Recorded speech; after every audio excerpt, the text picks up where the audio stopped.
https://twitter.com/Septilence. Don't put that in. I'll get in trouble.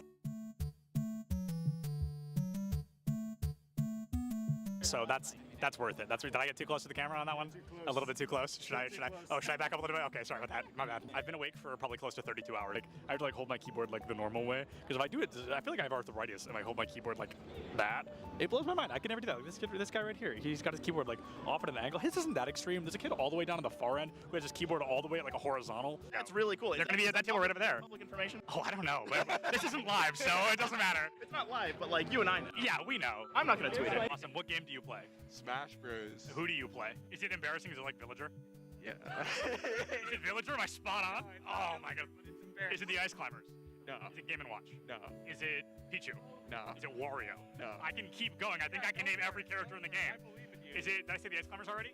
Yeah, you said them. Is No, it them? Not them. Is it them a second time? No. Okay, alright. Oh, is it one of the Links? Yes, it is. Is it Toon Link? It is. Oh, that is pretty embarrassing. That is rough. Who do you play? I'll give you $20 if you guess correctly right now. First try? First try. Give me a single hint. It's an obscure character. Obscure character. Not played very often. Is it Wii Fit Trainer? Oh my god! Oh my. I'm the interviewer for a reason, baby. I do what I do. I don't need the money. I appreciate it, though. I appreciate it. So Bowser Jr., Wii Fit, and I forgot already. Are you all lying to me? Am I being gaslit? No. Bowser Jr., Wii Fit, and you told me already. Oh, Toon Link. Yep. Where's my main support at?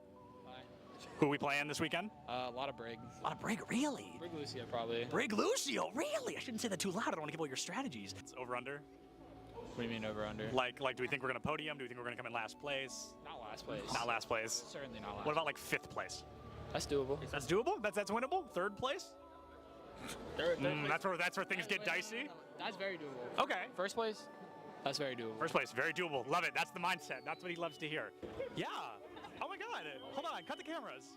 Well, who are you? Hello. Oh my god. I saw you earlier. I saw the back of your shirt. And I was like, I know that name. I know him. It's a quick play game. They Q-sniped each other at land. I thought it was a scrim. It's just unlucky. Are you actually a Villager player? Yeah. How do you feel about Villager being notably worse in Smash Ultimate than they were in Smash 4? I wouldn't know. You wouldn't know? You never played Smash 4? No. Oh, that's all right. Nobody's gonna hold that against you. Now, who do you play? I play Robin. Okay, wow. Did you know Robin has the lowest pick rate in the game? Yeah. Isn't that crazy? Come on, the LEDs, it looks just like Samus. Huh? Do you disagree? I guess I can see The it. Samus vibe. Show the controller to the camera. We're interviewing. This is recording, by the way. Surprise. Not my controller. Who do you play? I play Peach. Oh, wow, I like that. Who do you play? I play the Shotos, mostly Kazuya. No, you lose against Kirby. That's just like a statistics thing. Yeah. It's maybe. This is a death match, and I think they're all in the same one. They're all on Icebox. Are they all in the same death match? Maybe. Who knows? I feel like none of them can hear me. I want to approach somebody, but no one can hear. They all have both their headphones on. What's up? How do we think we're doing? I think we're doing pretty good. Yeah. What's your kitty? We're looking at 10 and 6 right now. Oh, hey, that's 3rd, dude. That's better than I expected. Who's bottom frag right now? I want to go talk to them. Ian? Hey, how do you think we're doing so far? It could be better. Could be better? You're one of those rough days? Well, Let's go find more people to harass. Yeah. Where's Boise State? Who's your favorite to play? Oh, right now it's got to be either Chamber or Breach. What country is Cypher from? Oh, dude. It's Moroccan, right? It is Morocco. Oh my god, I don't think anyone was gonna get that. Oh, you're good. You're good. All right, see you later. Let's go harass Boise State more. Who is this? What school is this? Boise? This is Boise. Oh man, that's okay. Boise's still got really good odds. A Large Bagel, one of their tank players, Nerdy Bird, they're off tank. Both of them not here. A little bit scary, if we're being honest. Getting warmed up, getting ready to cast some players. No, okay, not cast, interview. Change your mindset, change your mindset. Words.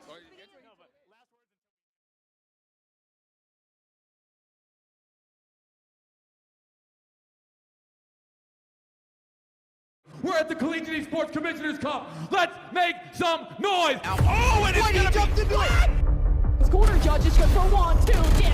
He needs more. They're doing even more here. You gotta touch the point. Mr. College walks it in. Toy Boy is going to drop. Knife him. Right out in front. Yeah. 3, 2, 1. Running.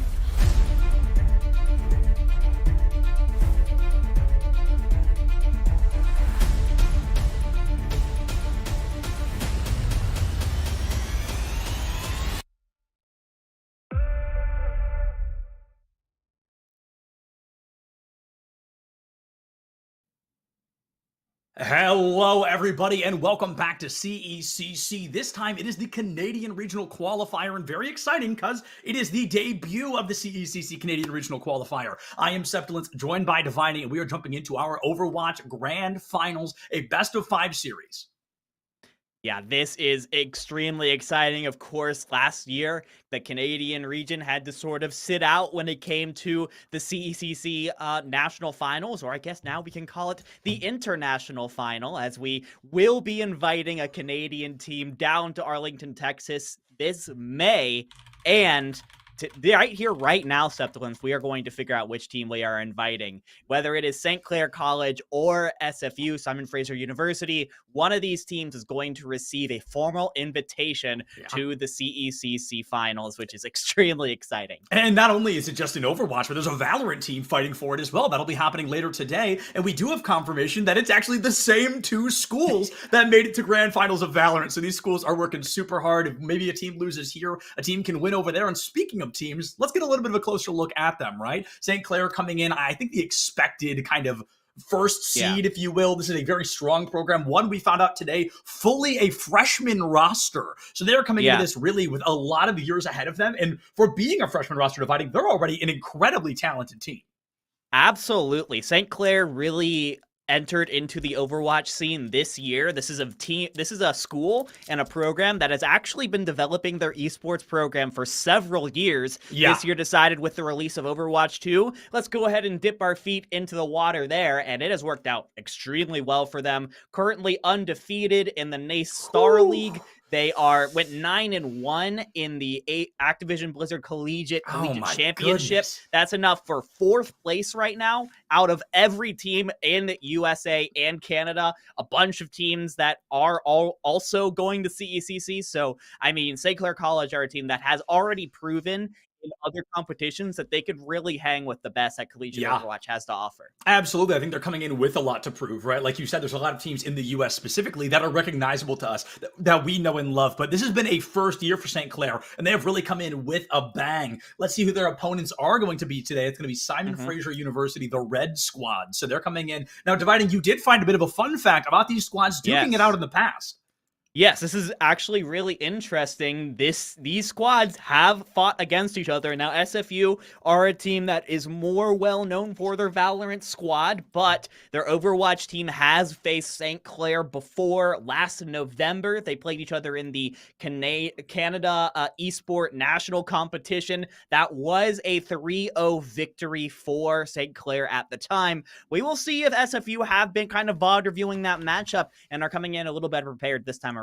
Yeah, this is going to be a tough one to win. Like you said, unfortunately, it was a 3-0 victory in favor of St. Clair. But hey, you've got that VOD. You've got that footage to go back and watch. Hey, what exactly happened that made us lose? Now, to be fair, Overwatch 2 in November versus today in March are two pretty different games. So I think we're going to be seeing a bit of an opportunity here for the side of Simon Fraser against St. Clair. And I think a lot of that has to do, Dividing, with the current circumstance of the game, where personally, I think there's not really a set meta. We are in almost whatever the opposite of a GOAT's composition was, right? It's not run the same 5 heroes every single game. It's you can really work with a lot of comfortability and versatility.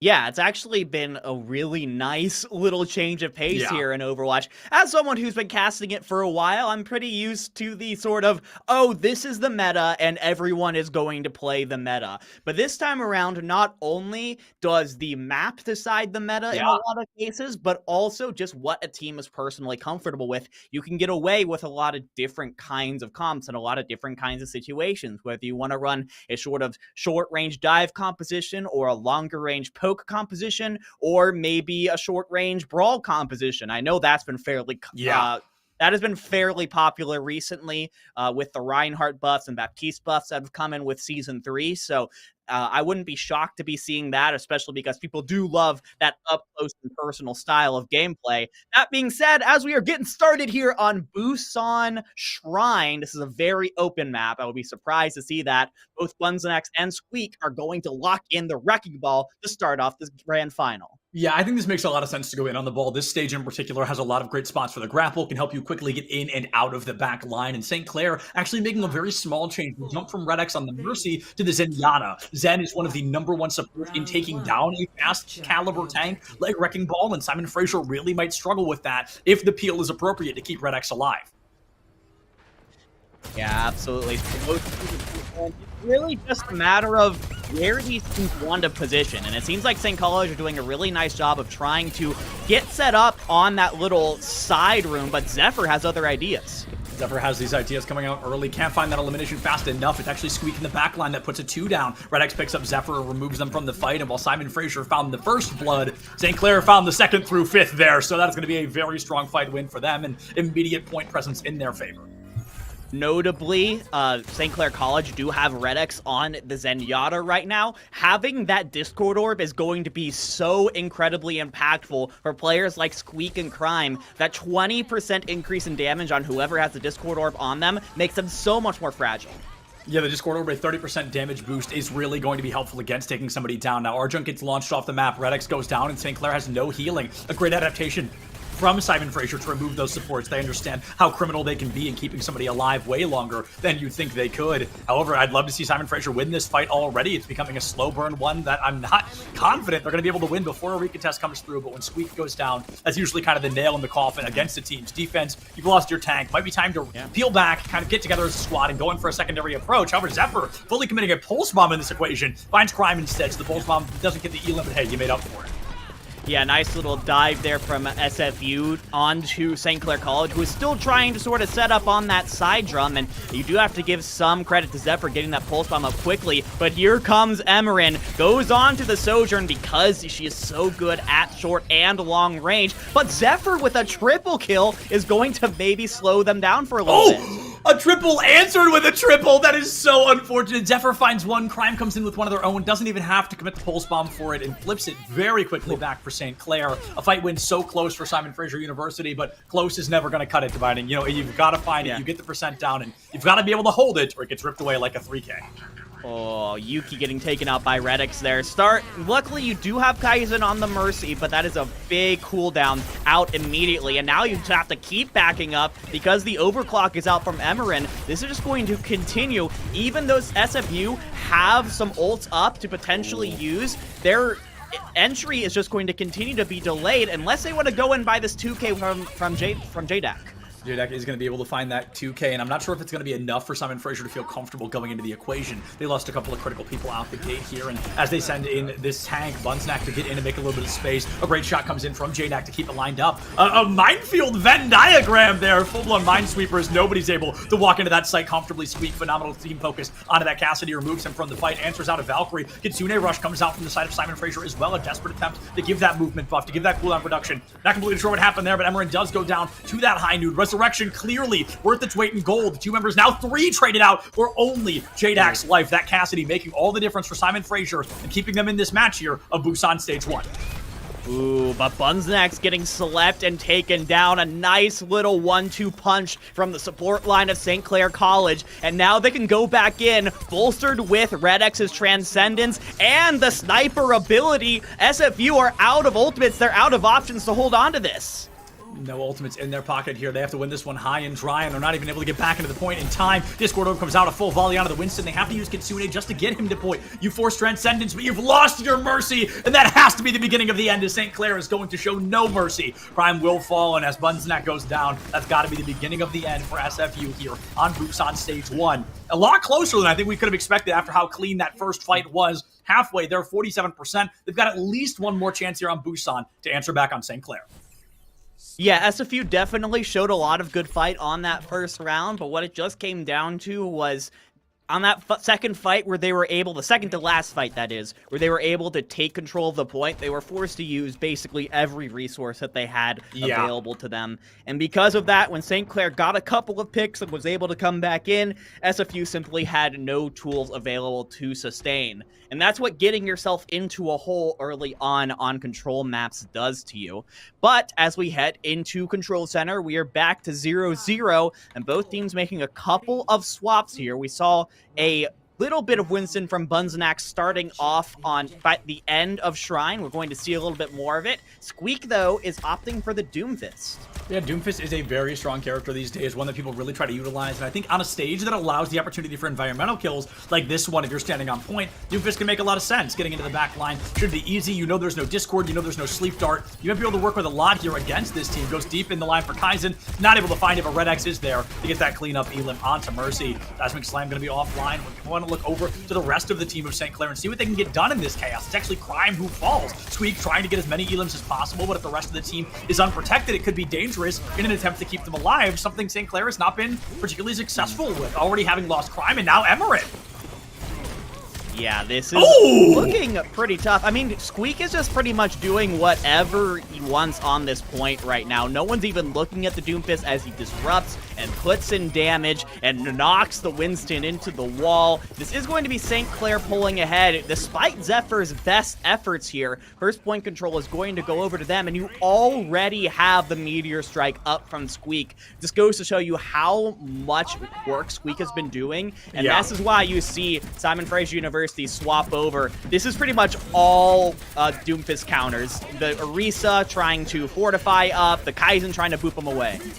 Fortify is going to be super helpful in keeping Doomfist out of the equation. You remove all knockback from your character, and often you can use the Javelin to catch a Doom offline. However, he survives the Meteor Strike, goes in at 137 HP, gets a free punch up, and the cast Flashbang will not bring him down. Arjun gets the trade onto Zephyr there, but gives their life for the cause, so taking that Ana out of the equation was critical for Simon Fraser to break through this, and I think breakthrough they finally have. I believe that was a bait there from Crime, trying to force out a support utility instead of actually popping the pulse bomb, but it did not work. Emerin caught in the back line. Simon Fraser, for the first time this stage, have a numbers advantage. Red X even committing a Transcendence to try and burn as much time, but actually burns it for naught. The point split already in favor of SFU. Squeak is going to return to the equation, catches a flashbang, takes down JDAC in that same breath, and as Simon Fraser takes it, you know, Mecha Base giveth and Mecha Base taketh away. St. Clair dominating that fight and stealing it back. I don't even know if we're getting 25% online for SFU. Nah, I think they're going to get taken back at just about 20. Unfortunately, even though the point did flip over for Red X before SFU, before the point could flip over, we did see it buy just enough time for the rest of St. Clair College to get back for the recontest. So it wasn't quite for naught, but Emerin getting a little bit too overconfident there, gets taken out by JDAC, and this has been something interesting I've noticed. SFU have been definitely holding their own in these 1v1s with the St. Clair DPS. Yeah, absolutely. When it comes down to the 1v1, SFU really does seem to be winning more of them than St. Clair, but it's unfortunately the team mechanics, the macro of the circumstance that Simon Fraser continues to drop there. St. Clair is going to be able to win this equation out again, and I think this is a great example of what I was just talking about, right? That fight started 4v4, and somehow St. Clair gets every elimination after that. So somewhere in the macro is where SFU starts to fall a little short.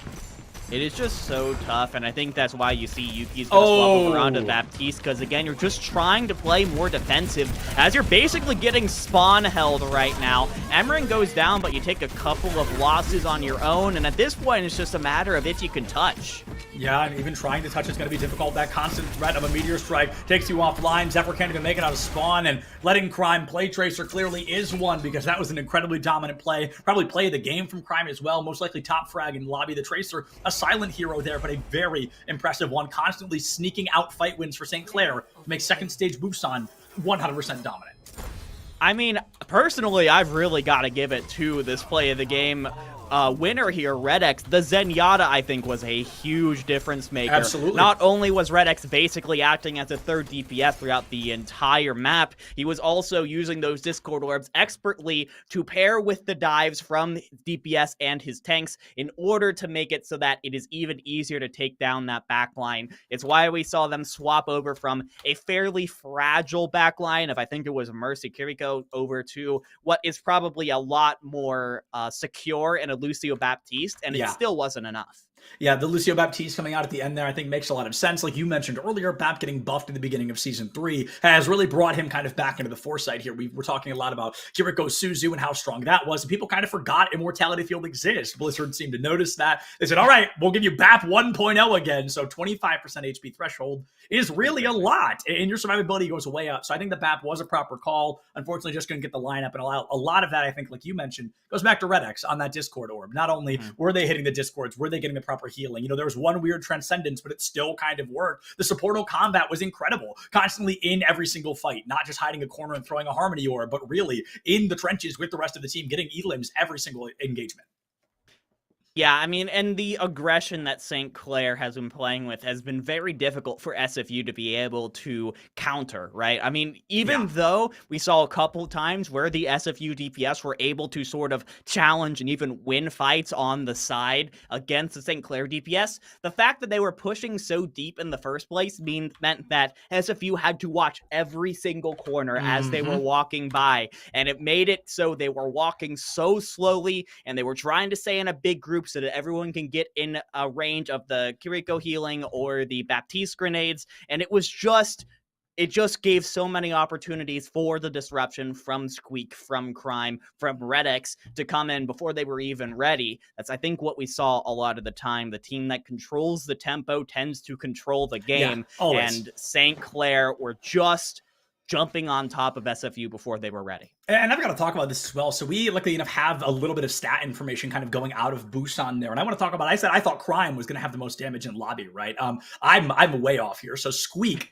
#1 gold medal for most damage in lobby, 8,514 across both stages of Busan. Second place, Red X, 6,370 on the Zenyatta. Incredible. Only taking a third of that in damage there across both stages of Busan. 4 deaths in total from Red X. So really, I think you're totally right. A power player, and I'm glad you brought it up because I would have felt bad for missing that. Absolute dominance coming through on the side of the support line for St. Clair. I think it's very much part of the reason they're able to take a dominance in Busan. So going into map number 2, which has been picked, which is going to be Dorado, picked from Simon Fraser. St. Clair starting on the defense, dividing what do you bring out to deal with that Zenyatta? Do you full dive into a Sombra composition here and try to remove him? Or what do you think is the best approach? I mean, it's definitely possible as long as you can stay out of the way of the kicks from Red X. Make sure that you're a little bit, just keeping your distance a slight bit to make sure that doesn't disrupt you. A Sombra will win a 1v1 against the Zenyatta most of the time. The problem is it's not going to be a 1v1. In Ranked, it would be a 1v1, but St. Clair is a disciplined enough team that as soon as Red X gets hacked, you're going to have every single player looking back at where the Zenyatta is, making sure that the Sombra does not get any value. So because of that, you can't really take a 1v1 against the Zenyatta most of the time. You're probably going to have to go for some kind of full dive composition. Like, sure, you could start with the Sombra, get a hack on the Zenyatta, and that could be like the situation where you go in, or you could go for a Widowmaker composition and try and take the Zenyatta out from afar. And while SFU has plenty of time to change their minds, JDAC going on to the Widowmaker would be good, especially since Emerin is coming out with one of their own. Yeah, and JDAC tried to play Widowmaker back on Mecha base and kind of got deleted out of the fight very early on, swapped onto a Torbjorn instead, and tried to find a little difference with that. So this Widow v Widow is going to be pretty scary. They weren't able to make many waves, like I said, back on Mecha base when there wasn't a counter Widow. So with there being one this time, I'm a little bit worried about Simon Fraser's chances of winning that duel. Yeah, it's going to be a big test of the mechanical skill of JDAC. That being said, Emerin is getting pressured out by Bunsnax early on, and that early pick, I think, again, Emerin going for a bit of an aggressive angle here, gets taken out by the Widowmaker, and now that's going to allow JDAC to just have so much free reign on this high ground. Yeah, JDAC is going to be critical, caught a Bionade, but it is going to live to tell the tale, which is a critical moment. St. Clair, Emerin swapping to a Pharah, but we'll deal with that a little more when we get to that equation. Let's keep an eye on what's happening here in front of us. A slow burn play from Simon Fraser, even with the numbers advantage. They're not fully willing to hard dive into the back line. Crime takes out Zephyr, equalizes it into a 4v4. The Ana should be going down here unless Kaizen really pulls out the stops, and Suzu has to be used. The Bionade as well. Squeak hardly taking damage in that moment. Still might be able to find this Ana if they full send for it, and full send they certainly shall. Kaizen gone, Yuki not far behind, and that is going to be a tough one for St. Clair to swallow. Excuse me, for Simon Fraser to swallow. Yeah, that's actually really tough, especially if you're Bunsnax. I'd be a little upset because that entire time, because of your dives, you had a man advantage, but you just couldn't capitalize on it. And now you have a Pharah that you have to deal with that is just raining in damage from above. It's going to force JDAC to swap onto the Cassidy and basically give up that long-range advantage that you had before. Yes, Emerin doesn't have a Mercy pocket, but is able to play around these buildings expertly.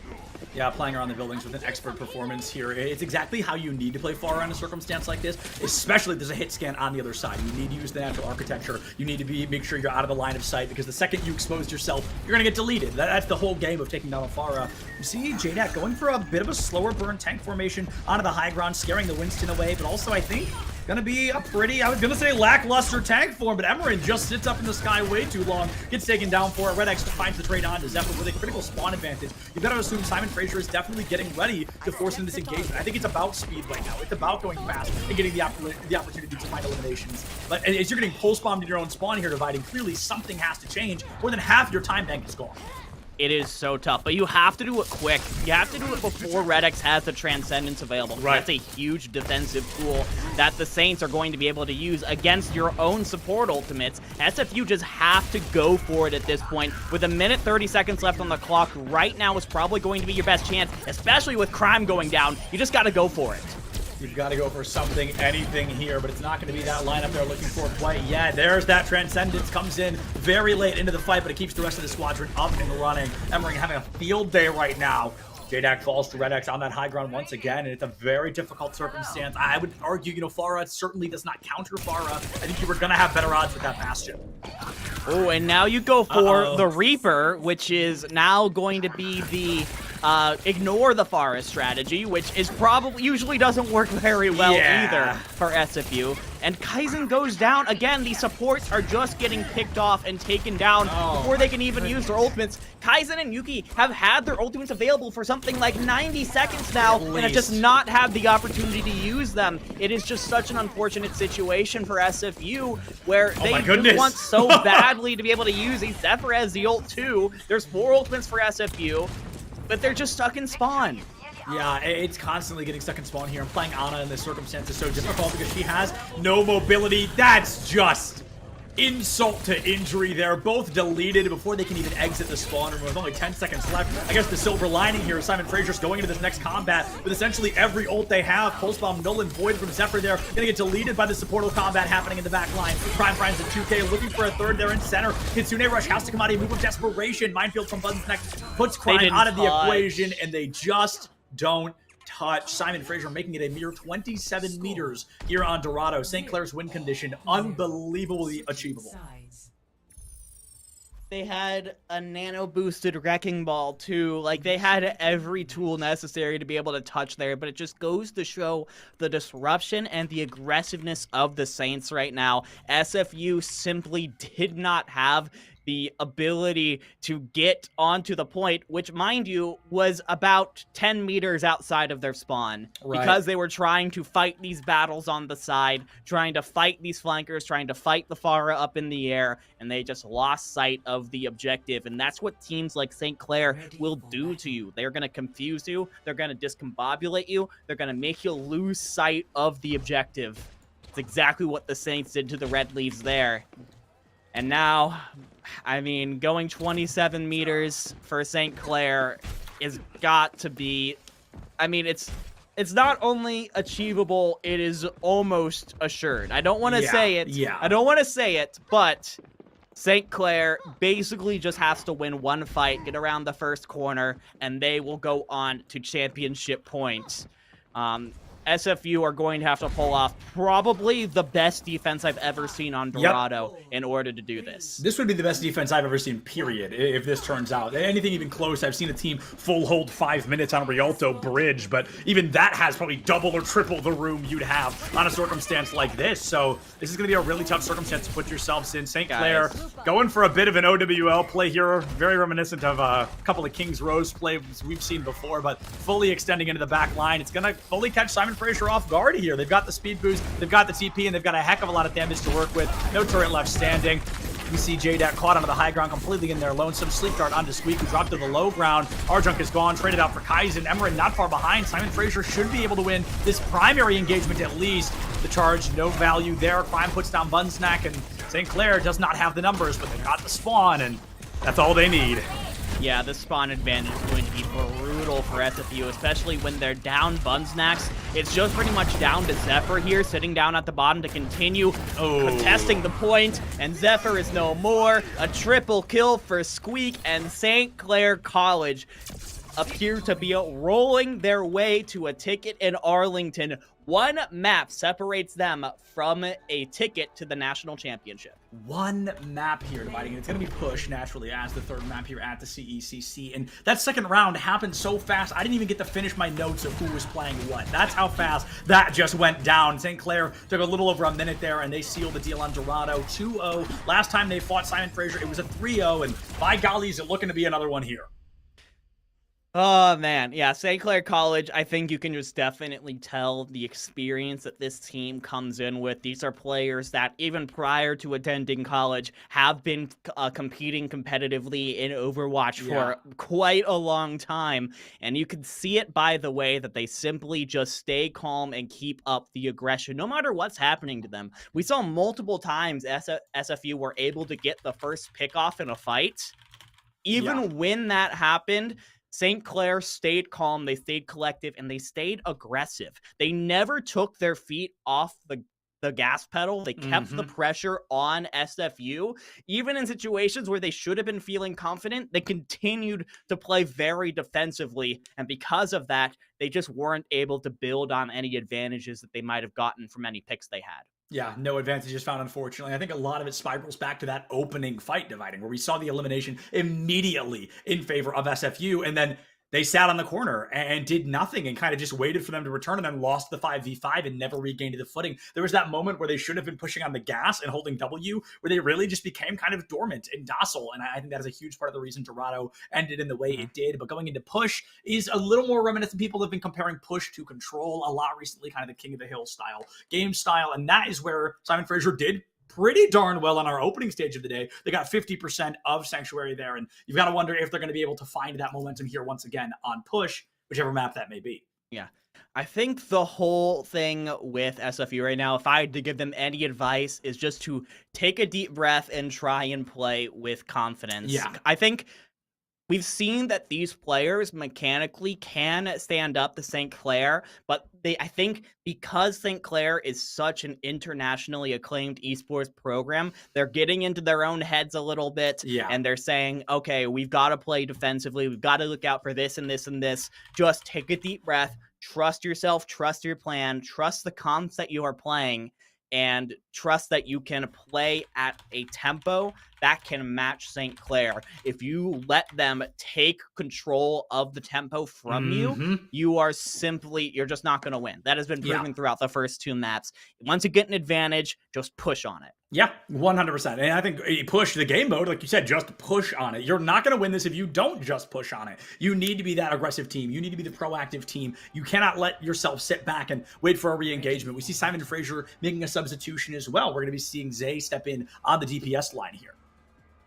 Yeah, we'll see what Zay is going to bring to SFU. Of course, when you're down 2-0, adding in a new voice into the comms is never a bad thing. Maybe it'll provide that spark that SFU need to get back into this one. And I will say, I don't hate this comp. I do think there's a lot of pressure on Yuki here to be able to provide that defensive support with the protective Suzu. But if you're able to keep Kaizen alive, this is a whole lot of healing into a very, very protective front line that should be able to keep everyone alive. Squeak already being in that back line is genuinely insane. I kind of wish we got to see how that happened. They make it into the back line early, and already Zephyr goes down for it. Pile drive goes up. Nobody goes down afterwards. Even a right click from Zai cannot take that Wrecking Ball offline. Death through Shields, one of the largest healing abilities in the game. Healing, of course, being in quotes. Survivability, rather, is the name of it. St. Clair College, they've got a lead right now. They're playing a Chaos composition. They're making it so Simon Fraser has no idea where to look, and by golly, is it working, dividing. This team is getting just bounced around right now. I mean, look at where the bot is right now, and look at where SFU is fighting. They're basically back in their own spawn already, and the bot has only moved 20 meters. That just goes to show you how, frankly, in their head St. Clair is. Squeak pile drived in, and immediately the entirety of Simon Fraser just pulled back. That being said, okay, here's a 2K from Zay, the new DPS player coming in on Widowmaker. A lot of pressure to bring the heat, but is going to potentially open up some space here for the Red Leads. a little bit of space has been made. I thought Red X was going to get that cheeky Elim off the high ground, but instead it's Squeak who goes up there. I think the first ultimate in game here is going to be Squeak's Minefield. This Wrecking Ball has been incredible at keeping the team on their toes, completely unable to look anywhere. And it's incredible that St. Clair is already approaching forward spawn here. It's been 90 seconds and they're 20 meters shy of that forward spawn. Bunsnack is going to miss that javelin. Everybody looking for the Lucio, nobody looking for the Minefield. Suzu has to be used to keep the team up and running, but it's completely clocked Simon Fraser out of the equation. Oh, Immortality Field keeps the team up and running. Pulse Bomb null and void. An unfortunate circumstance to be in, is I feel like Simon Fraser really needed that opening. Instead, they're going to get closed on once again. Zay and Zephyr bite the bullet early here in this engagement.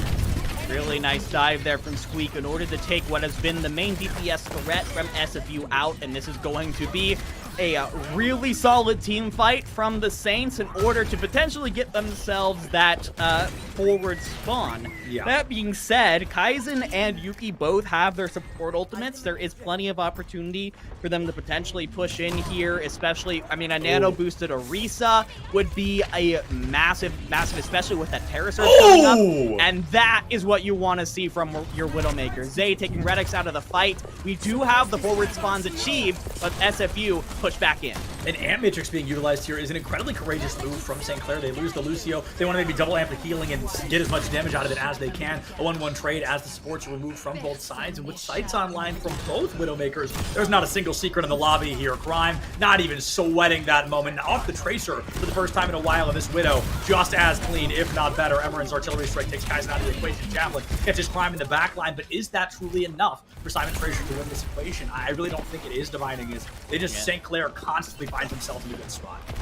Yeah, and this is what great Overwatch teams do. Even when they are looking down and out, they just continue to persist and stall and buy time until the reinforcements can arrive. And this bot isn't even going to make it to center field, it seems. Buznax is trying their hardest on this nano boosted Orisa, but look at St. Clair. They've just backed off. They're going to wait for it to go away, and now the Saints are going to be coming back in with a beat from Red X and another minefield from Squeak. It's simple, and it's so painfully, incredibly powerful. Just move out of the way of the ultimate. It really can be that simple at the end of the day, and St. Clair gets to show us that. Zai popping another double kill there. Both supports removed from St. Clair. This has to be a fight win for Simon Fraser here. They've got everything in their favor. There's one person left standing, and it's that Wrecking Ball, who I would assume is going to try to get out of there as fast as possible. Actually staying deep in the back line, looking for a pick of their own, and stalling out the bot is the name of the game, guaranteeing most of, if not all of the team, that forward spawn, and it looks like all four members are going to be able to have it. St. Clair returning to this fight a heck of a lot faster than SFU ever wanted them to. That being said, you do see a couple of swaps here from St. Clair, and for the first time this entire match, St. Clair are forced to adjust to SFU. Yeah. Crime onto the Widowmaker to try and challenge, to keep on challenging Zay, and Emeren on the Torbjorn now is going to have that turret up in order to counter Zephyr getting around into the back. So at least there's a little bit more respect here from Saints as to what SFU is playing. That being said, it's still only 6.33 meters for Simon Fraser. And that's certainly not going to help their odds of winning this fight here, Dividing. It's a 1-1 trade, both Widowmakers removed, and that opens up Zephyr a little bit more. Like you said, with a Torb in the wings, you've got to be really careful about your engagements. Zephyr goes deep into the back line, Arjunk has been removed, and possibly a Torbjorn could be joining them in the spawn room. And for a bit of a bot steal, got to be careful as Torb can one headshot you just like that. Zay returns to the fight and gets Red X down and out of it. St. Clair College really just winning fights that you truly thought they never should. Nano Boost gets used on the Bunsnack, and look at it. It works again, you know? Just move out of the way, and Orisa can't do a darn thing against you. This is so tough. Because Simon Fraser University are just kind of caught out in no man's land right now. They are holding their own when they do have the spawn advantage, and it's on their own side of the map, but they really can't get things past midfield before things just fall apart for them. And as we get down to the 4-minute mark here, St. Clair College are perfectly happy to just continue brawling out in the center of the map. It's 76 meters to 6. Time's just going to go out, and they're going to end up getting their ticket to the national finals in Arlington. So there has to be something that changes soon for Simon Fraser University to get some serious bot progress here. Yeah, Zai just cannot do enough right now. Every single fight opens with Zai getting a 2 through 4K, and unfortunately Simon Fraser has never been there to answer it. Crime, though, will put Zay out of that equation to make this upcoming engagement even easier for St. Clair. Like you said, dividing is something I feel like a lot of teams often forget. You don't have to win the map in regulation. You just need a bigger number than your opponent at the end of it. And right now, St. Clair, they're feeling mighty strong about that. Over 100 meters more than what Simon Fraser has right now. Kaizen gets deleted from the fight into the spawn room. Pull spawn from Zephyr forces Trank. You see the Terra Surge put down Prime, but actually a trade onto Yuki there as Squeak's probably 4th minefield of the fight comes back out. And St. Clair, just with this unkillable Wrecking Ball, have won fight after fight, stall after stall, and made it easier and easier for this card to continue moving into this triple-digit threshold.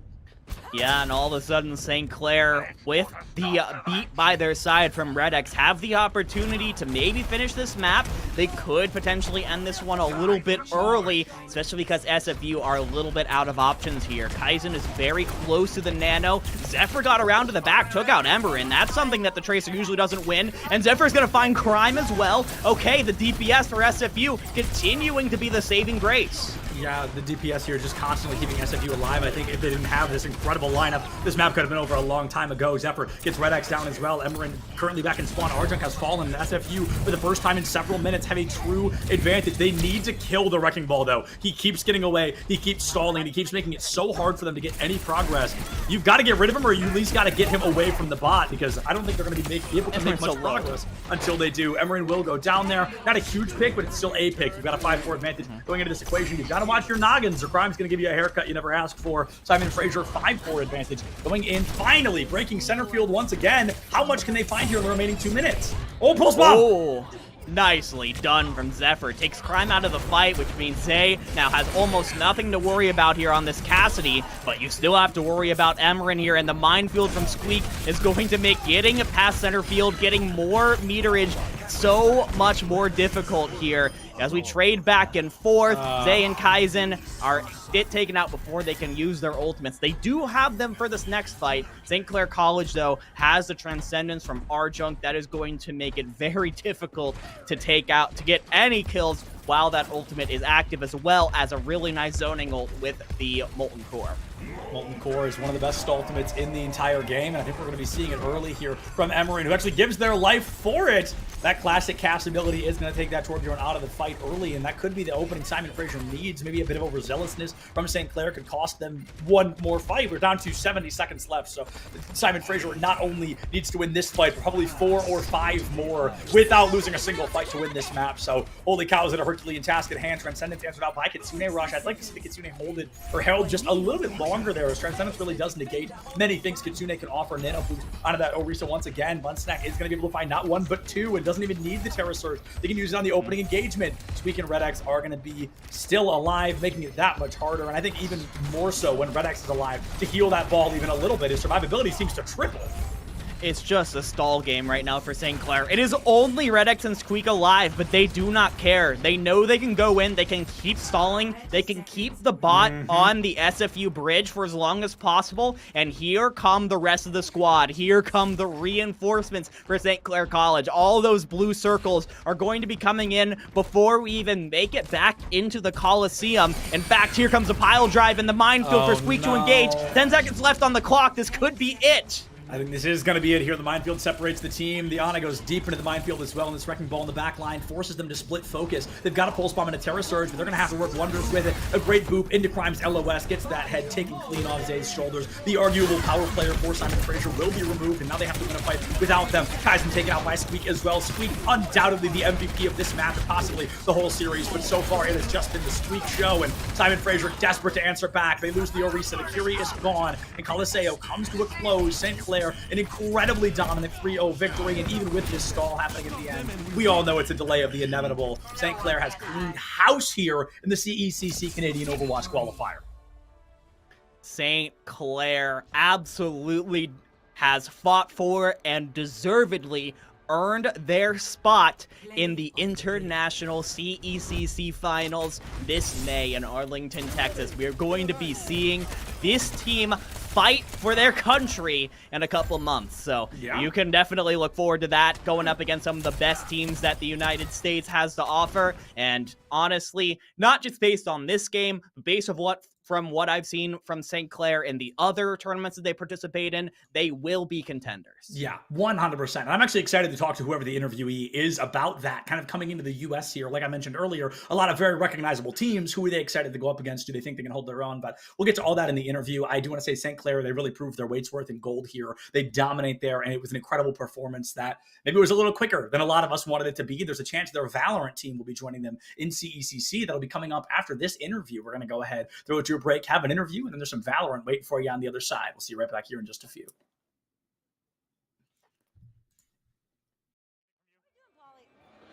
Awesome. Thank you so much for your time.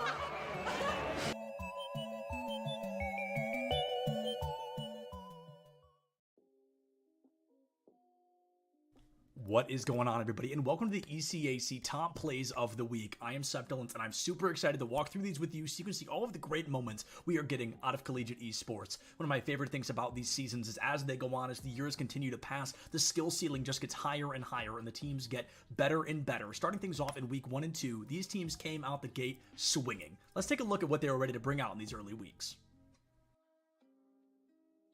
Valorant is a game all about risk versus reward, and Sin from NYIT wanted to show us just how much he was willing to risk to get that great reward of a round win. Sort of forced to pop off, maybe get a little bit more sniper play, but these direct, tight angles make it tough. You have Axorus that actually gets a wallbang headshot onto Prime. Oh, that timing on the paranoia works so well. Yo, give it up for the util, bro. Sin's gonna pick up 3 into the site. It's a lurk on its way from the chamber, but unless you're going to spam through this box, you're not getting anything done, and Panda won't let him get that far.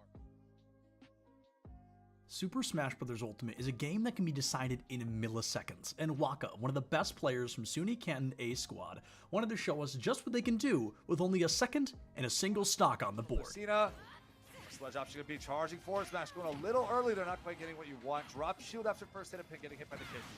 High percent. There is the stun into Claw.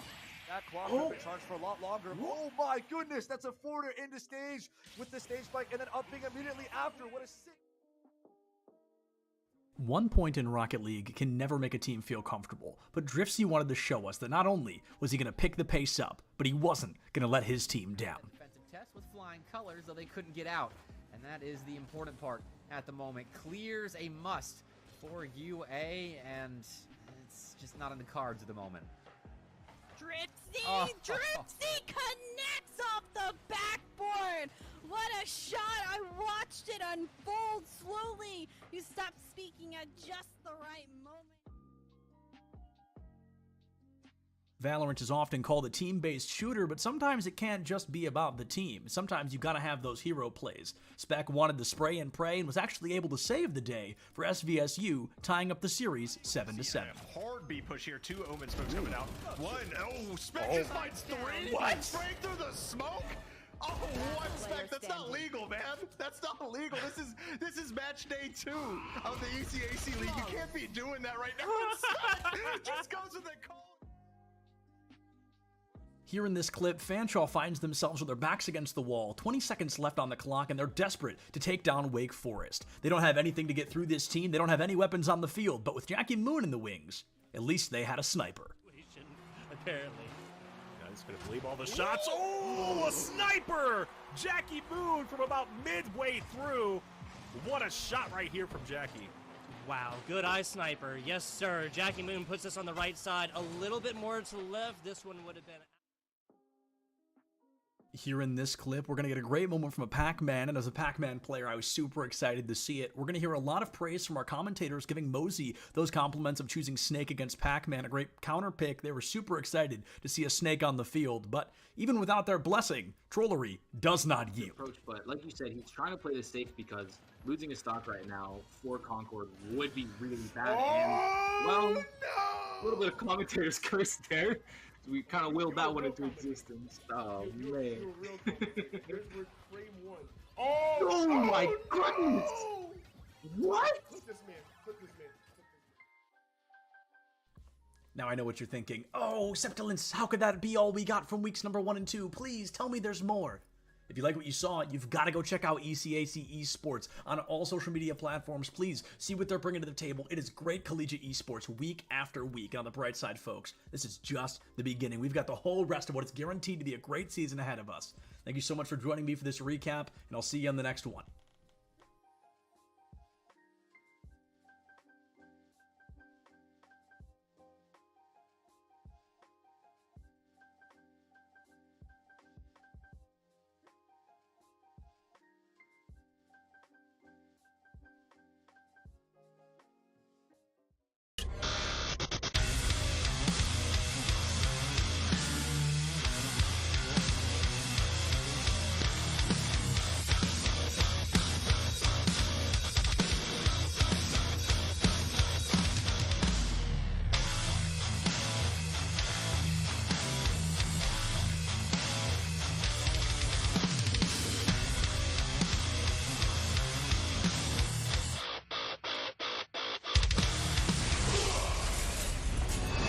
Visit NationalGuard.com to begin your Guard adventure.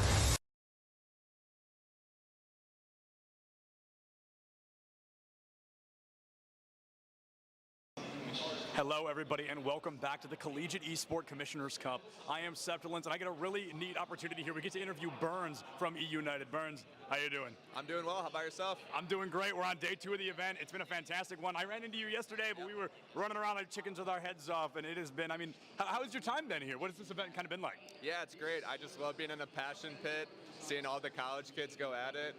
Reminds me of like an old school MLG event almost, but being like in the epicenter of the passion pit, seeing Rocket League, Valorant, Overwatch, and Smash, just it's amazing to see all of these schools compete against each other and get a shot to play on this main stage. Yeah, no doubt about it. And tell us a little bit about kind of what is E United, right? Because we know that you're here, we know you're here to represent them, but for the people that don't know, what is E United? Yeah, E United was founded in 2016. We're a professional esports organization. We've been in League of Legends, Overwatch, all the way to Battle Right, I think it was called back in the day.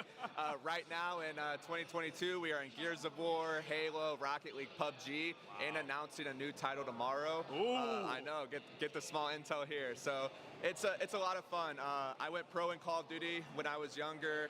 I ended up playing my last event under E United, switched in 2016, and I've been the GM ever since. So it's a true blessing to be able to stay with an organization for as long as I have, and we love giving back to the collegiate community. I actually graduated from Full Sail in 2013. I was a little confused about the jersey. Yeah, so the Full Sail boys are out of the tournament, unfortunately, but I decided I would rep them today in their honor. Yeah, it's just great. I love working with younger individuals who are trying to find their path in esports, and these college kids are really showing what they're all about. Yeah, so to be kind of an ex-pro player, where a collegiate scene at the time didn't exist, especially not to the scale right now, what is it like to see such high levels of success, such high levels of support for something that you weren't able to kind of get as much support in?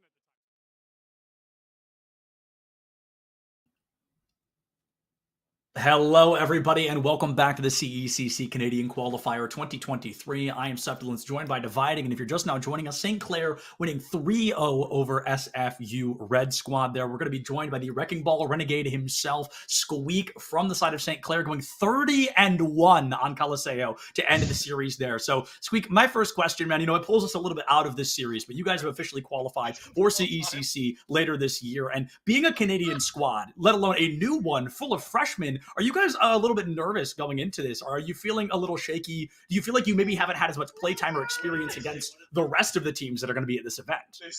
No, we're ready to go. We're very excited for it. I've been looking forward to it for quite a while, ever since I heard that they might be doing a Canadian qualifier.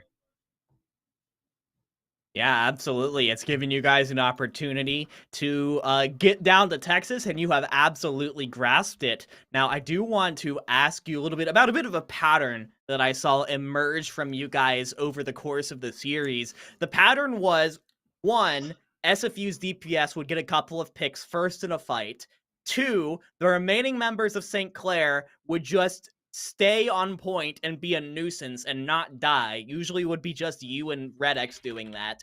And then 3, reinforcements would come back and you would win the fight. How do you guys just have the confidence to be able to do that even when you're in a 2v5, 3v5 situation? I think we were just trying to have a bit of fun with it. So I kind of had to pick up the slack a few times when Emerin likes to go into their spawn. I mean, coming into it, we knew we were gonna win. We knew it didn't really matter what we did. So we were just trying to have fun with it. Hey, I mean, you definitely played with the confidence of a team that went in knowing that they were going to win, and hey, you came out with a 3-0 at the end of the day. Now, I do want to go back to something that Seth Dillons alluded to, which is that St. Clair, while it has been a very established esports program in general for several years, the Overwatch program, the Overwatch 2 team, is new as of this year. So tell me a little bit about how it's been coming in as a brand new team last fall, and now, after just 1 year, you guys are arguably a top 10 team, period, in collegiate Overwatch. How do you credit that? Well, they actually had a team last year, like not last fall, but the year before, but they weren't as good as they are now, and they put a lot more resources into the Overwatch team. Picked up every role except support is all brand new. Besides Arjun, he's the only one returning from last time. Oh, It's been a lot of fun. I love this school. Wouldn't rather be anywhere else. Yeah, absolutely. So going into kind of this final event, right? You guys have qualified for May. Is there anything specific you're going to be doing in terms of like regiment or training? Are you just going to continue playing as a team? Or are you going to be practicing new compositions? Or are you guys going to try to stick to what you know and love? Oh, we scrim almost every day. We're just going to stick to whatever we think's meta. Yeah, perfect. Well, hey, thank you so much for joining us. A big congrats, and we'll see you on Arlington. Thank you. See ya. And with that, folks, we are going to go ahead and throw it to a bit of a break here. But like we mentioned earlier, Valorant is coming up next, and it is the exact same school, St. Clair versus SFU. So it is going to be a fun one. Simon Fraser University Flamingo is the name of that squad. It's going to be brought to you by Los and Rare Adam, two good friends of ours and two phenomenal commentators that you're going to see right here in just a minute. Thank you to both teams for coming out. Thank you all for watching. We love each and every one of you. Check your posture, drink some water. Don't forget to love each other. And we'll see you next time. Enjoy Valorant.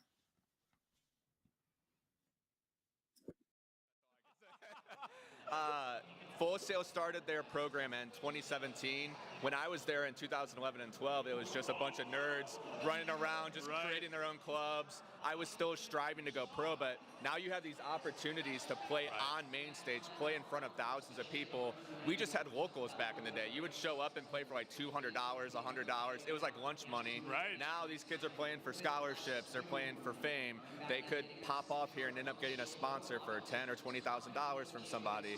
So the opportunities are just endless at the moment, and I think it's just great that you basically can prove yourself and make anything happen right now. It's instead of kind of what you had gone through, being in college and also trying to go pro, these kids can try to go pro while being in college. It's hand in hand instead of those two kind of battling kind of matchups. So if somebody's trying to go pro, right, they're like, Burns, I want to be you one day. I want to be the GM of United one day. What is that first step to really take it from a hobby to a passion, to a job? Yeah, I think I've told this story a lot, but it's really, I thought about going pro every night before I went to bed. Like, I lived and breathed Call of Duty for years. It was my life. I had to skip dinner sometimes. I had to skip family functions, and my family didn't really understand, but it was what I wanted to do, and it all worked out. But at the end of the day, you always need to kind of be organized. You have to have the ability to not put all of your eggs in one basket. So even though it worked out for me, there are so many opportunities in esports. There's being a caster or interviewing people. There's working in production. There's helping people get waters. Like, literally, there are so many opportunities. So, oh, this crowd's awesome. They're going crazy, dude. Bay State on their last life right now. Off subject, Smash, regardless if it's middle school, high school, college, it pops off all the time. I love it. Well, Burns, thank you so much, man. I really appreciate it. Yeah, no worries. Thank you, guys.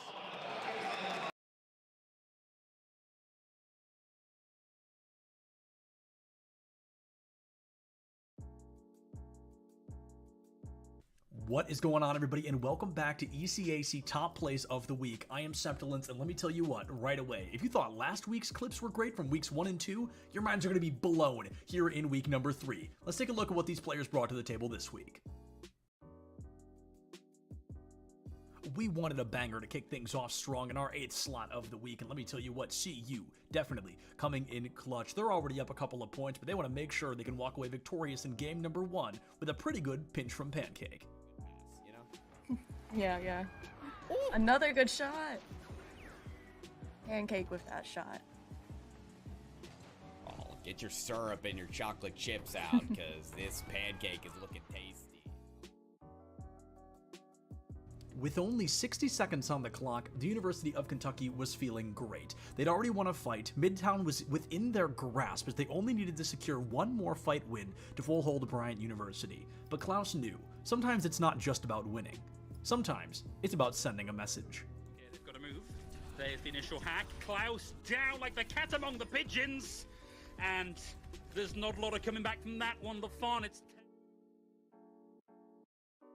RPI found themselves with their backs against the wall on bind. They were 2-round losses away from losing the map and the series being tied up 1-1, going all the way to map number 3. They needed a hero. They needed somebody to guide them to the promised land, and it was Moses with a 3-piece that secured the deal and won them their 9th round. The team, Southern Arkansas, will make it free and clear, taking on the site, unless Moses able to lock it down with a 3K. It's all up to the singular Briani, who's nowhere to be found. That must have been, he just walked through. CU did such a good job this week that we want to highlight them not once, but twice. This time the attention pulling over to Lyric, who gives us a great aerial coast-to-coast play and seals the deal with what looks like a 0-degree goal to put CU just 1 point further in the lead. Oh, that was beautiful. Beautiful aerial goal. Could have said it better myself. Look at how Lyric creates space. And the accuracy. Does it get any better than that? It really doesn't. For this next clip, we're jumping over to a Smash crew battle where things are looking good. All 3 players alive on both sides, and Bounce with 3 stocks against their opponent, Sam Kalta. Bounce finds an amazing snipe off stage to guarantee Sam's first stock be taken off the board, putting Bounce's team in the lead. Unlike but that nice neutral be off beautiful stage. snipe. You love to see that one. Week number 3 was the week of Rocket League, the week of CU in particular. Lyric, just when you think this team can't come out any stronger, finds a 3-second goal against CMCC that just showed the dominance CU was willing to come out with here in week 3. We are 3 Oh my god. seconds into game You don't get much number better 2. than that. That was awesome. Oh man, that was beautiful. Ceramics, pedal to the metal right there. Foot on the gas pedal. With a 1-round lead on Ascent, SUNY Canton was feeling a little bit shaky, and it was up to Lil J to make some big moves. You got dash. Not gonna go for it. Get all the way out of that one and fake the dash away so they know about him close. Well, the Roomba will give it away. Has tucked the nade though, so definitely gonna stay alive. Party's over. Good. All right. Spike down B. Jinx, bro. Yummy a soda now. Love that. Oh, the timing. I like the gusto. One enemy remaining. Ace. Fantastic Lil J ace on its way. Happy to have it. 5-3. Sunny Canton. Things were looking bleak for the University of Kentucky on the 5th and final map, but the momentum started to shift when Klaus decided the chaos needed to end a little quicker. Who just won't be able to survive on the point all that long. Nurik finds Rimru. High noon for 3 for Klaus at the last possible second to secure a cap and buy them a stay of execution. And with that, folks, ECAC highlights of Week 3 have come to a close. Let me tell you, it's been a pleasure getting to reminisce on all of these fantastic moments with you. Check your posture, drink some water, don't forget to love each other, and we'll see you next time.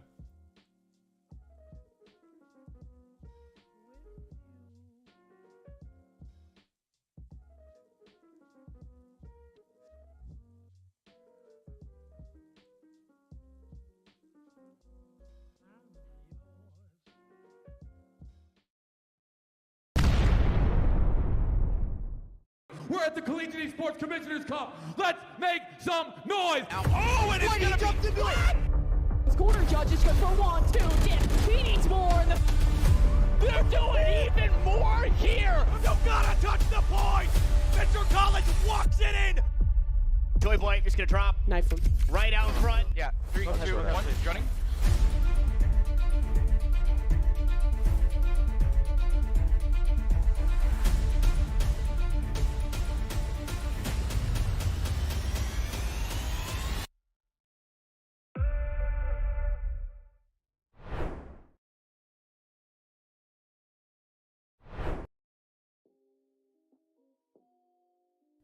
What is going on, everybody, and welcome back for week number 4 of the ECAC Top 8 Plays of the Week.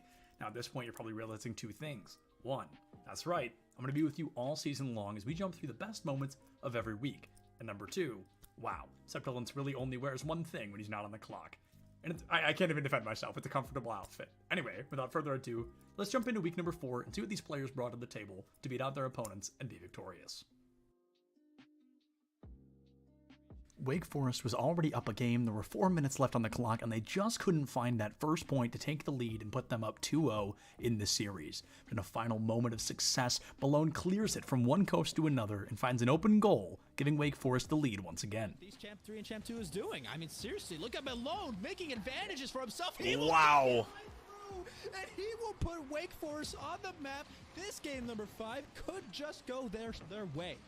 I just want to say Malone just said, I'm going to show you what a Champ 3 can do. All right, buddy?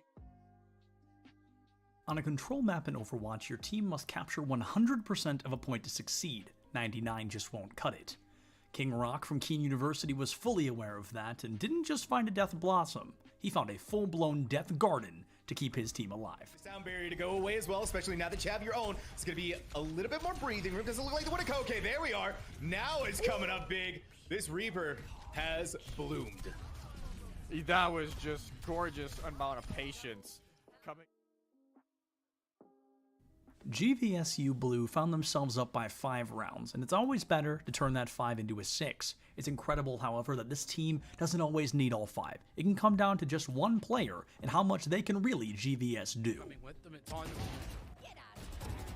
An Illusion delivers with efficiency. 3 in a row. No time left, even if they had the chance at Orbital Strike out of the last.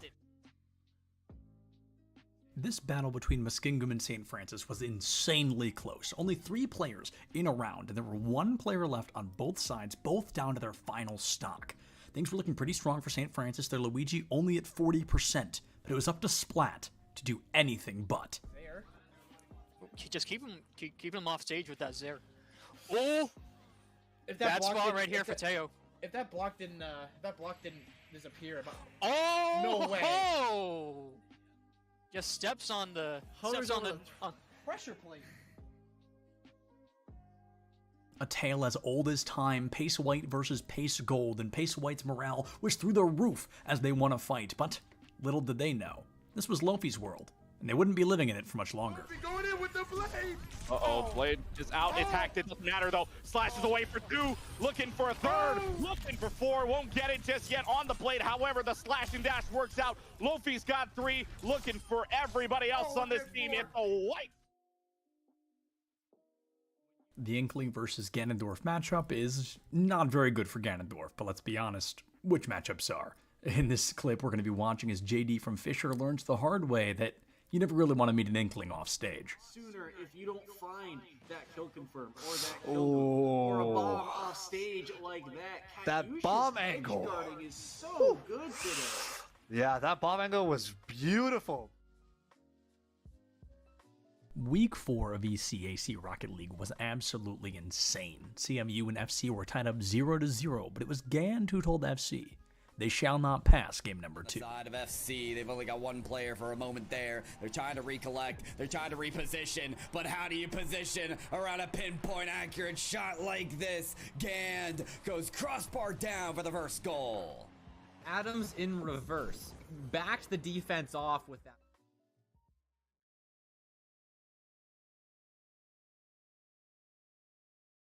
We're at the Collegiate Esports Commissioners Cup. Let's make some noise. Oh, and it's gonna jumped into it. Corner judges go for 1, 2, dip. He needs more in the... They're doing even more here. You got Soy Boy just gonna drop. Knife him. Right out in front. Yeah, 3, 2, 1, running.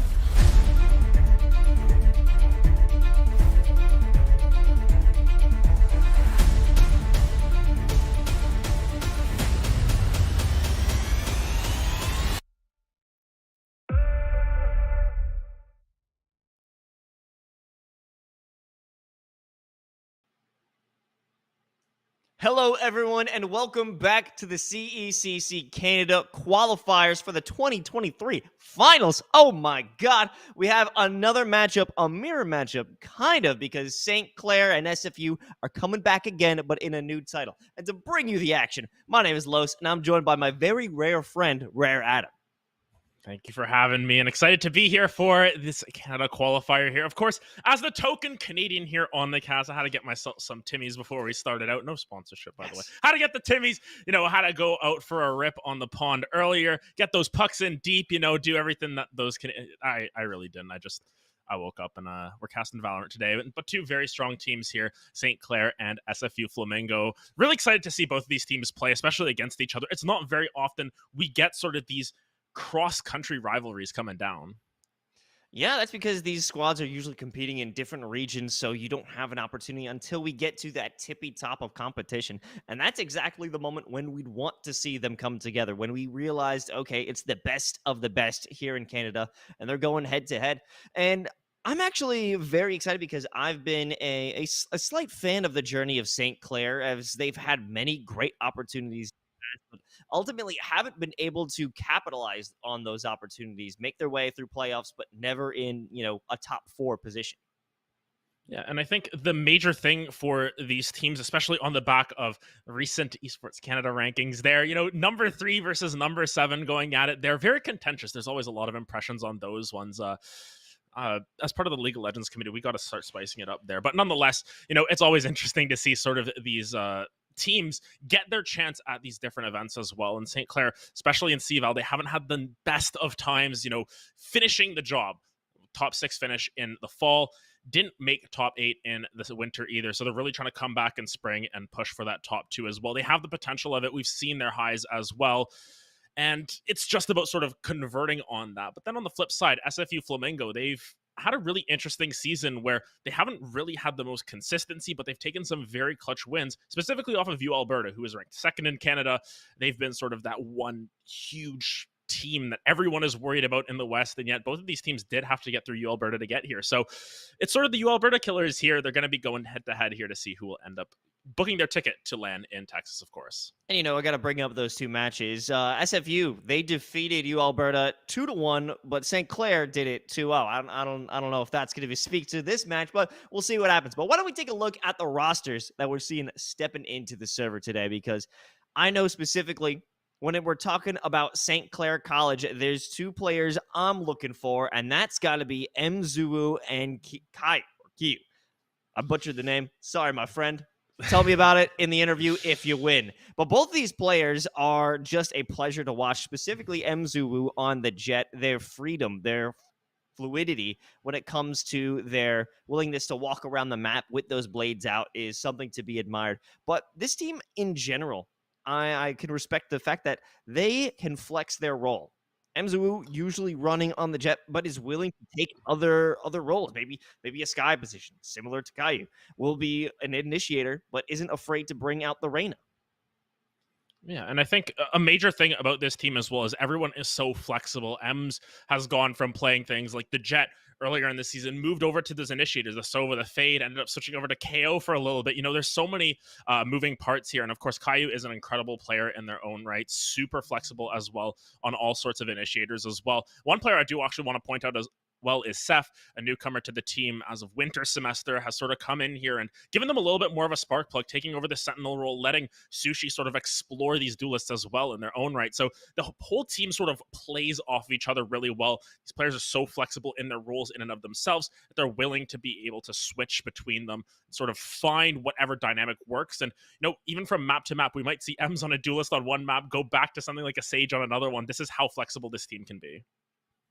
And that's something that allows you to really understand what your teammates need. But let's talk about their opponents. It's got to be Simon Fraser University hitting it with the Flamingo. Unfortunately, we only get a look at one player, Cade. You know, definitely someone I wanted to highlight as someone who generally puts numbers on the board. I'm hoping to see more of them. I mean, they're the only one we do really see in this roster lineup. Yeah, I mean, it's good to get a highlight on one of the players at the very least, but I mean, this SFU Flamingo team is still incredibly strong. As we mentioned, they've had strong performances against some of the top contenders in the West. While they haven't been able to qualify for that top 8 because of the influx of California schools, there's no Canada division quite yet. Maybe one day, fingers crossed. But nonetheless, you know, it's really good to see SFU Flamingo have such a strong performance against UL Alberta and replicate it from their CVAL winter run, and now go up against another juggernaut of Canada in St. Clair College. So very curious to see how they perform and what level they're going to perform to, because SFU seems to be a team that can sometimes struggle with that consistency. As we mentioned off the top, it's just about whether they will be able to be on their A game here and really bring it to St. Clair, because St. Clair's a team that is constantly beating teams that are worse than them. They will always sort of win the games they're expected to, and then sometimes they'll take games off of teams above them. SFU is sort of the opposite there, where, you know, they will take games from teams above them, but sometimes they will drop some random games as well. So it's really comes down to who's the better team on this day. And of course, both of these teams really want to book that ticket to Texas there. I heard it's real nice in May, so, you know, they both want to book their tickets. They want to get to a LAN. Yeah, get a little warm weather out from Canada. But now it's time to see where we're headed. We know who's in the server. Where are we going to be playing? Now, you were telling me you expected it has to be a Haven pick on here, and you are correct. It's Lotus, Haven, and Split. Yeah, and Lotus is a map that St. Clair have been very, very confident on. They've done incredibly well on it in the past couple of weeks as well, specific, just taking recency bias as well. You know, they've taken games off of some other top teams on that map. Haven, you know, it feels like the collegiate special. We used to make a joke about it all the time. You know, you get Bind Haven Ascent each and every time. But this time around, you know, we get a little bit of a switch up getting Lotus. And then, of course, Split is that decider map. One thing to note, St. Clair recently played a 46-round game on Split. I believe it went to 23-21, 24-22, something like that. So they're familiar with that map inside and outside. They got to play a best of 4 in a 3-game series. But nonetheless, on to Lotus we go. And I'm very curious to see what these teams pull out here. Of course, the newest map in the game. It's always interesting to see the strategies that come out, and I think a lot of these teams are going to take inspiration from something like Lock-In, which is the most recent big tournament. Lotus teams were sort of reluctant to pick it at first, but after a while they started to get their mojo in that regard as well. So I want to see what these teams bring to Lotus here, and I want to see if it can be as explosive as some of those matches we got at the highest level. Lotus has certainly been an apprehensive pick, but I'm enjoying that there's a lot more confidence where teams will usually rely on Lotus as one of their mainstays or as a counter pick, expecting their opponents not to bring it. And I love that. I want to have this much more involved into the game in the competitive ecosystem. Personally, I mean, we're going to bring in my own bias. I hated Breeze. I thought anytime someone brought that in when it was the new map to play, I thought it was the worst. Lotus, I'm actually really digging it now that this is a widely embraced map. Yeah, and I think especially here, you can see with the team comps that have come through, actually, I'm not going to be playing this one, but it is the Twins teaming up Jello and Sushi. Going to be interesting to see what those strategies are, but already we know how important A control is, and it seems as if SFU slipped that out as well, because they're just avoiding A altogether. They know it's St. Clair's game. They're not going to take the fight too well. That wall to block off both the door as well as the platform. KO getting simply way too deep. I think that might be an issue unless they make the full commitment. It's a rotation, potentially to bring it to C. Just rotating around, Caillou finds another one. Just sort of playing tag here. Spike gets placed down as well, and now just sort of a hold for St. Clair here. 1v3 situation for Duca. Gonna find one, but still odds are stacked in their favor, against them here. Odds are stacked in St. Clair's favor, rather. Now that's a Sheriff in Juka's hands, though. If could turn this into a 1v1, isolate that fight onto Caillou, things could get incredibly dangerous, but there's a lot of care that needs to be thrown into this one. Guiding Light leads into no information, but the suppressing fire from Caillou is everything they needed to take one. Yeah, and great pistol around there. It was sort of a chase down sequence almost. You saw how aggressive St. Clair wanted to play on that A site, and we've seen this time and time again. Seth will pull out this Omen and just push forward so aggressively, and I think that control that they get over A lobby is going to be consistent on this defender half. It's just if SFU can sort of adapt to that, if they can maybe fight that aggression that they know St. Clair is going to put down on this A side, or if they just avoid it altogether, go towards C, permanently put pressure onto Sushi on this Killjoy. I'm liking what we're seeing with Seth here. Opportunity. It was there, completely thrown away, courtesy of KO. That is beautiful. I will try and escape, but I don't think there's an opportunity here. Or maybe I'm just crazy. Pulling out the classic. They don't need the Spectre. The pistol is everything they need and more. And that's just going to be an ace on round 2. Unbelievable. Wait a sec. You're like, that round was over before. Kai's 8-0. Okay, I have no. Man, I've missed casting this team so much. I love them so much. What the heck just happened? You know, maybe I think as if you just said, "Hey, we don't even feel like playing round 2. Let's just get some rifles in our hands. Let's get a move on." Oh man, we're paid to speak, and what, 5 minutes in, we're already speechless. Incredible stuff coming through from Caillou, and that's sort of the X factor that they bring. Such a strong individual player, and just did it all with the classic. That's a free gun, by the way, that they just got 4 kills with. A free gun and a free round off the back of it. Now we have a stronger placement on mound. 4 players looking to find an entry, but they will be entering a world of hurt. 4-tapping has to adjust, and they won't be able to secure a kill. The vulnerability was just too great. The judge fails, and it is a flood of flamingos onto C-side. SFU just pushing forward there. It almost looked as if Kane sort of missed the memo on where 4-tapping would be, but the judge not quite going to secure it. But now a 4v4 situation. We finally get to see how St. Clair's retake is going to work and what SFU opt to do here. They've got really good control over the C site. Surely they try and find a push here. Try and take some of these rifles out of the hands. Hey, you've got the Sky Ultimate. Might as well unleash the cabbages. That is Seth. Has some information, a long-range Spectre play. Unfortunately, Sushi on the other end isn't able to make a connection. And Kane is looking for a third. KO might be able to secure this kill, but in the end of the day, it is going to be a Flamingo round here. Seth's just looking for a rifle, maybe. Yeah, and Seth might actually just try and die to Spike here to prevent that orb from going over. No, KO didn't really want to take that fight, but nonetheless, it's going to be a nice little pickup there for SFU, sort of get their buy round back in their favor. But of course, as we all know, Valorant, the game doesn't really start until round 4 when everyone's got those rifles in tow, sometimes even later than that, depending on how the economic structure works out. But nonetheless, Caillou dropping that ultimate, not really getting a whole lot, at the very least setting up for Seth to take another rifle out of those hands. Doesn't seem to matter too much in the grand scheme of things, though, as it's just going to be Juka on the judge, so might be holding some of these closer angles. Difficult to see how this Viper specifically is going to find these angles, but we'll have to see what their game plan entails. I think that's going to rely on nobody from St. Clair taking a forward peek beyond this toxic screen. However, with 3 players here, not likely, but you also have to deal with the fact that Jello sent over that toxic screen in A lobby. Not much they could do off of that. And this is what I mean. Each and every round, you see how much utility St. Clair are dumping into A lobby just to get that control. Now those Seekers coming out on the opposite side. Suchi's under a lot of pressure here. So much damage. 40 health, just barely going to get out alive. And now it's full retake mode activated. It feels for the side of St. Clair.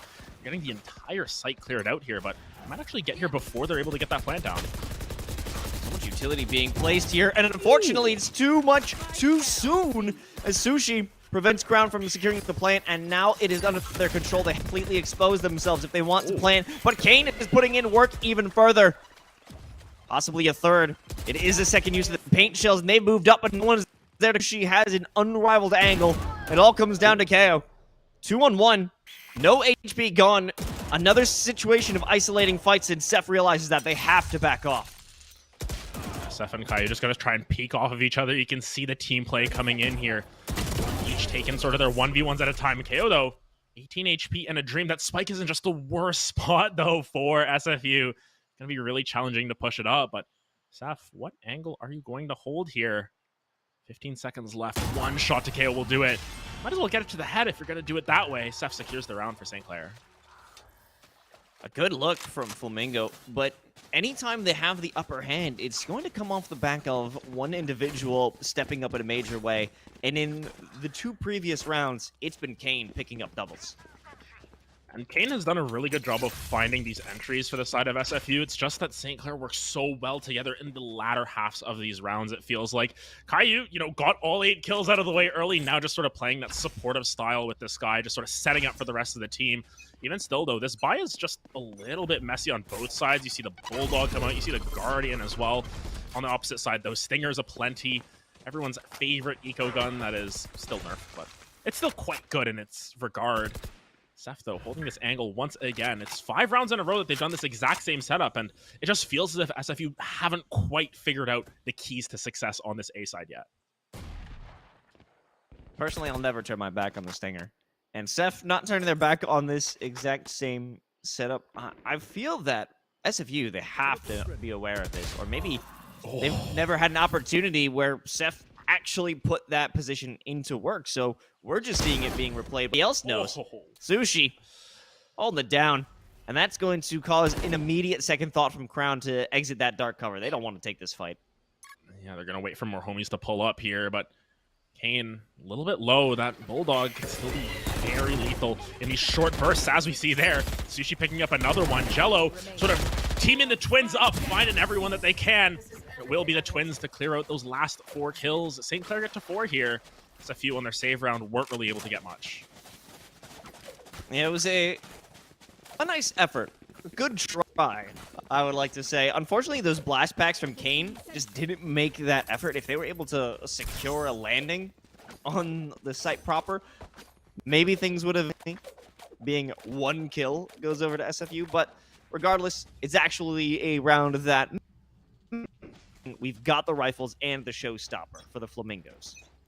Yeah, and of course, on that flip side, you're 1 away from the showstopper on 4 tapping. You've got that lockdown available. But now I think they've sort of realized we're not going to dump everything into this A side. We're not going to waste, the first 20, 30 seconds of this round. Let's just explore the opposite side of this map. I want to see if they can overload the Killjoy here. Reckoning coming down as well. And look how quickly they're onto site here. Can they execute properly, though? That's just an immediate util dump, though, attempting to prevent anyone getting the back of sight. Regardless, Spike will be planted. It's inevitable. Could use the Reckoning, but it's a 5v5 for the retake. They use that Reckoning just to clear out sight. The lockdown's still available for retake. That's exactly what they popped. Look at this immediate answer with the showstopper. Gonna get the lockdown. Destroyed on the opposite side. Juka's sort of been working around, but hasn't found a whole lot. Showstopper the opposite way, though. 4 tapping, just firing it blindly. Gets 1 at the very least, but Crown and Stu link up for a couple more kills. Sushi with another one, and my goodness, their bodies are falling to the ground here. Caillou has a sliver of health. They're just trying to isolate these 1v1s, but Crown willing to take these slowly, 1 at a time. Is there enough time to defuse the spike? Believe so. The shorty ends up securing it, and St. Clair once again quelling the aggression from SFU, and they're continuing to hold serve here. And that comes down to a realization. They knew exactly what the tools were for SFU and said to themselves, okay, they could take site. We have much more to counter them with. But it was a quick thinking from Kane to use that showstopper in order to break the lockdown. Unfortunately, they paid for it with their life. And while that was good to destroy the utility, it may have been a better position, better use in terms of a actual defensive effort rather than a preventative effort of the lockdown. Yeah, and now you can see 4 tapping on this raise, going for the op here. Notice the strategy here. No chamber picked up, going full aggression. 4 tapping sees a sliver of a shoulder. Says, I'm going to be 1 tapping instead. Nice. Back to mid. Their positions is going to be critical. It'll be an op battle. AO realizes this. No, their attention was caught from the turret, and 4 tapping will claim another, and that's the tour de force. That's painful to lose. Juka just trying to push forward, but St. Clair, their defense is just so damn strong here. Stu's able to find 1, knock down the op briefly, but still feels as if it doesn't matter. St. Clair are just on a roll here. They're so strong when they get the momentum going in their favor. We talked about it off the rip. SFU, they need to try and come out of the gate strong. They need to show that they are willing to come here and play St. Clair's game. Unfortunately, it just feels as if St. Clair's game a little bit too complex. The 4D chess not quite working in their minds yet. 6 rounds on defense here, and this is a map that we've talked about in the past as being a very attacker-sided map. I am worried if we're going to even get to see much of the St. Clair attack here because their defense has looked ruthless. Not to mention, their ultimates are cycling. 2 players simply 1 orb away.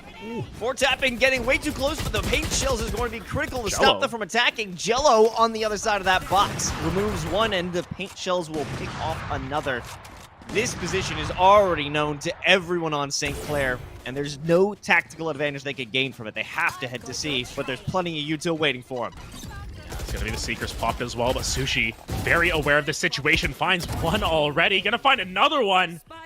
Great alarm bot, going to vulnerable both of those members, and now all down to the Viper once again, all down to Juka.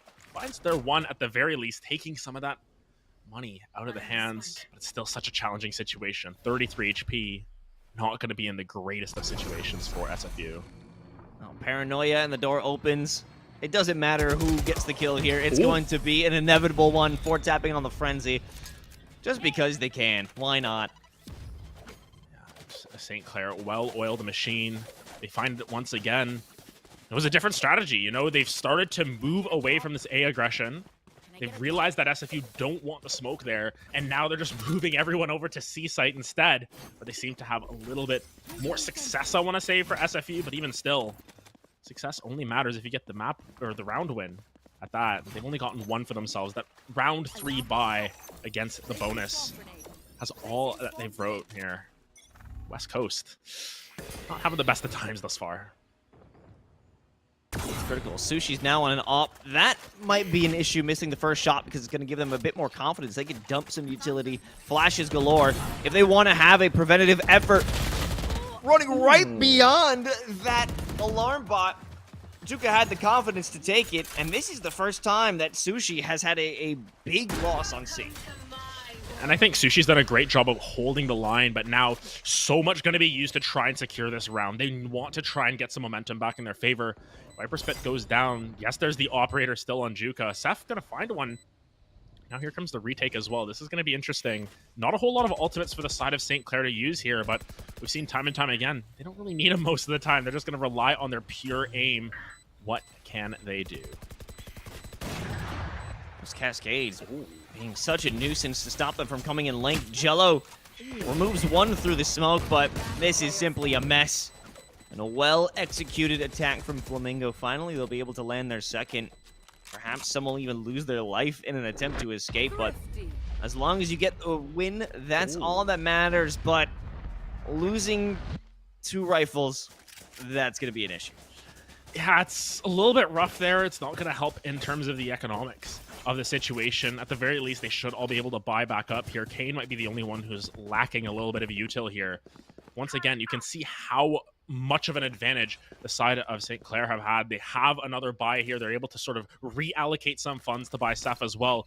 Granted, it's about 1 more cohesive buy here. Caillou and Sushi have the credits, even with a loss, to potentially find another one. But look at that. 5 ultimates are online now. All of a sudden, we talked about how they didn't have ults last round. Now everything is rolling. They've got so much room to just use them for a 1 or 2 kills if they want. They don't even need to find a kill with it. They just need to exert that pressure.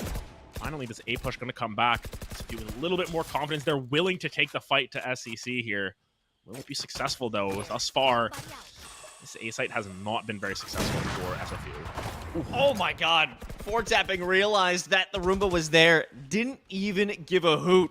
Just the swing off the op. Fantastic. I was generally questioning how capable that op was going to be in this situation, but a beautiful use and display of confidence off that one.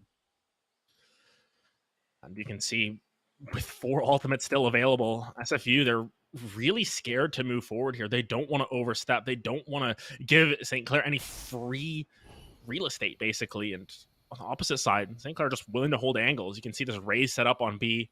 3 members on this A side. It's going to be so challenging for SFU to try and contest. It's just a spray down, taking Crown down to 11 HP. They might overload B here. This is going to be challenging for 4 tapping to hold if he can hold it. There's Reed. High tide. What does it provide? Oh, it's a beautiful flash. Stu is able to take one. But that's all they're good for. It's a 2v4 on this retake. Reckoning available. But they can throw whatever they want in this situation. Showstopper is ready. KO has to press the advantage. They have to get aggressive. And it actually forces them back with the rendezvous. They couldn't win the fight against the pistol. And it puts them in the worst position to defend this site. Oh, man. That was rough. You know, the frenzy from 4Tap in there. Just coming in clutch, finding a couple of kills. Sort of supplementing the operator that was already picked up. By their 8th round. And SFU, once again, that round where they lost a couple of rifles, they're going to come back to haunt them a little bit here. They should be able to put some sort of cohesive buy here, potentially. Still not going to be the greatest. Yeah, you can see the Stingers coming through.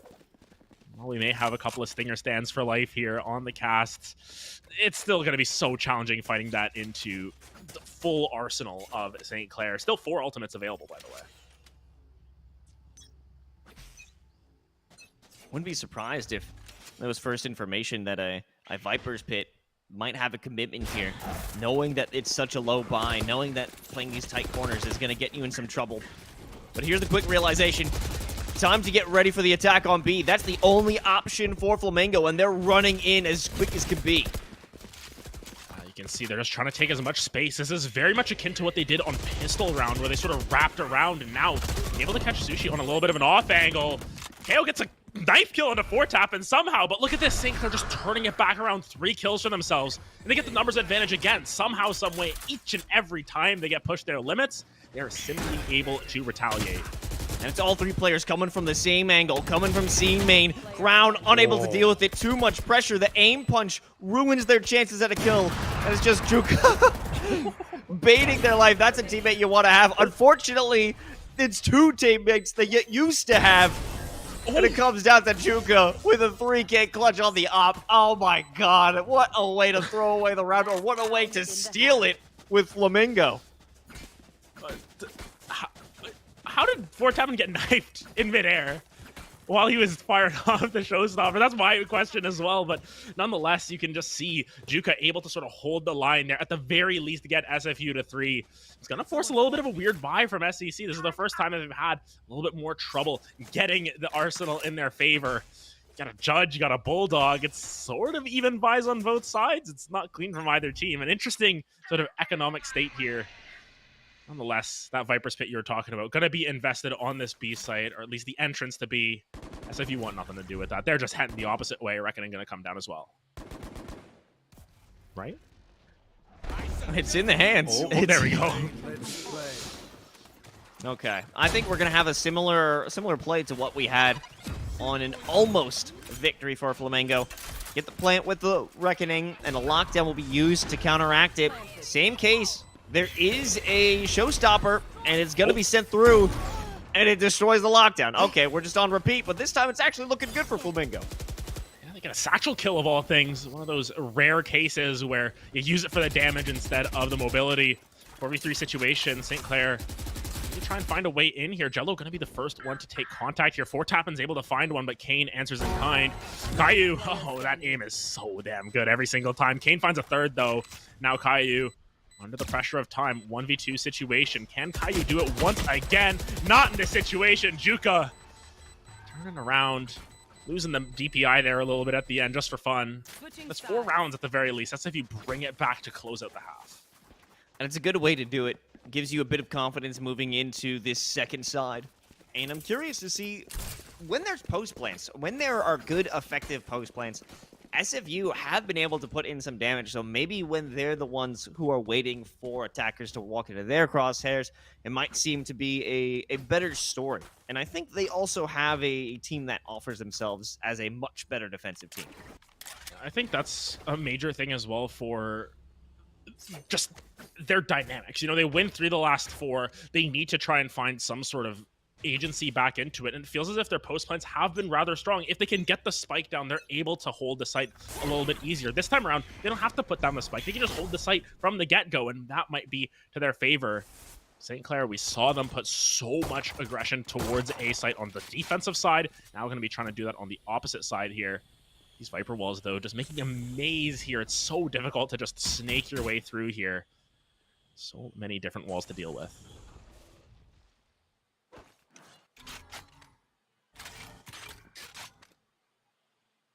great deal of patience here. It's going to be Caillou and Seth, the first ones to make contact. And that's a quick realization. Quick in turn with the toxic screen. It's actually just to gain entrance into B. Try to just rotate around, play a couple of mind games. That's an interesting cubby for a flash. You know, you learn something when you cast this game as well, but gotta get that plant down, and now maybe on SFU to try and retake the site. Crown finds one early, trades going back and forth. It's 3v2. There's not a lot of health on either side. Stu able to find one, 2v2, but Juka has 3 HP. Sushi's on the flank, and they know they're in trouble. Juka has to move, and they will be healed. That's going to be solid for them. Unfortunately, it's just not enough health, and I don't even know how Sushi got that, but hey, it is what it is. Pistol round going to St. Clair, and the agent, the player distribution there was looking a little shaky, but it actually worked out perfectly with Sushi putting that extra bit of pressure on C-Link. Yeah, and really good sort of retake there as well. You know, it was an odd push forward from St. Clair, and for a while it looked like SFU were going to be able to find maybe a round win for themselves. They had sort of the numbers there, but not really the health advantage, but after a while it just sort of started to fall back into the opposite favor there. Didn't quite work out for SFU, and now they've got to try and find something here. They need to try and cheese out some rounds if they can. A Thrifty here would be insane for them at this point. They have to get some momentum back in their favor, but already Seth picking up an early one. That aggression that we talk about is so devastating here on this Omen. You gotta worry about Crown. He's been spotted, but I don't know if they actually had that confirmation. Caillou, after a few bullets from the Bulldog, says, let me give it a shot. And they finish the job. Flamingo, we got 2 players, and they're hoping to just pick up something in these last couple of moments. KO just reminding everyone that for 150 credits a bullet, you can get a Guardian 2 on a save round. Caillou, once again, though, 3K for themselves. Caillou has been fantastic here on Lotus. 18 kills, 14 rounds. On a Sky, of all things. Not really your flashy... Well, it is a... Technically, it's a flashy agent. But it's like... The sense of it, you know? It's not a Raze. Raze is like a flashy, okay, cool, I'm showing off. This guy's just a flashy agent. We'll just leave it at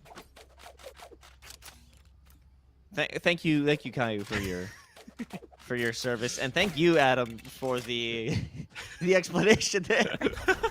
That's what you get, a top tier analysis. But now, once again, every single round, it seems like St. Clair, they just love A site. They love this A site. They love putting presence there and then just leaving.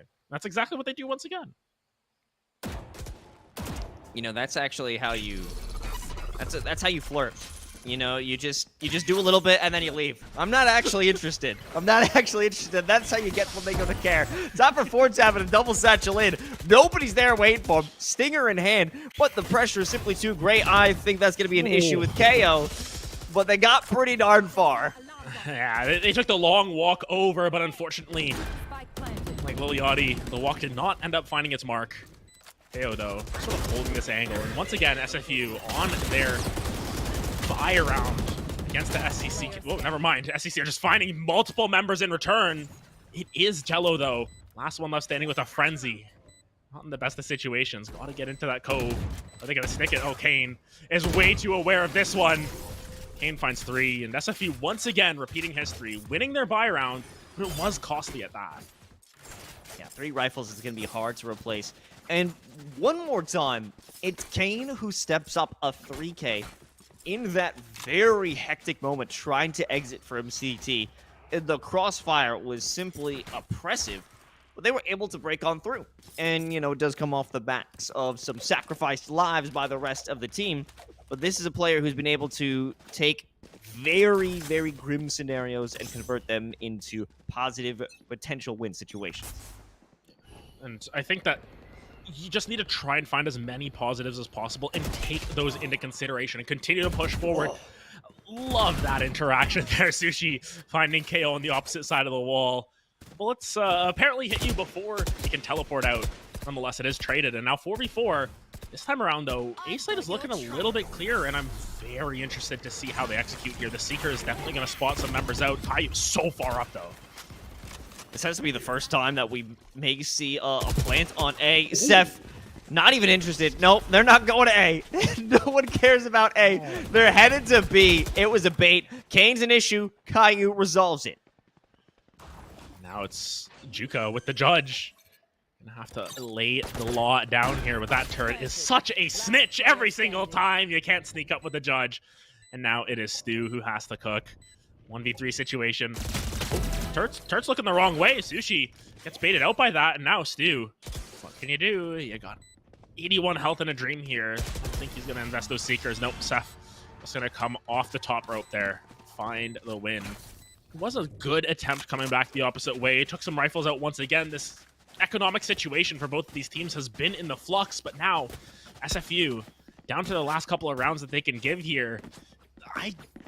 Can they even afford to save at this point? That's the question. I would say there's no chance, Adam. It has to be all out for the entirety of this map. That's all they could do. SFU, they've got the cabbages, they've got the showstopper. They need to put all their money into rifles and securing some of these early kills. If they aren't able to do that, if they allow St. Clair to simply rush on a site, the retake is going to be incredibly difficult. Not to mention that St. Clair, they've got 3 ults of their own this time around. The Omen Ultimate, of course, not going to be giving you the most combat power, but potentially some mind games to come through. It's more so that showstopper that's going to be popped. Coming in onto site for Tappin. Will get their one. Juka, very, very happy to get at least their trade there. 4v4 now, though. Sushi this time just going to pop that lockdown. No chance that Kane gets to it. Yeah, they're way too far away. They're just going to give up the site, and this is all St. Clair's C site. Not much they can do about this one, and that is painful. KO sticking around in Link, hoping that someone got interested in an extra push. Kane, oh, the showstopper goes absolutely nowhere. And the last two are trapped.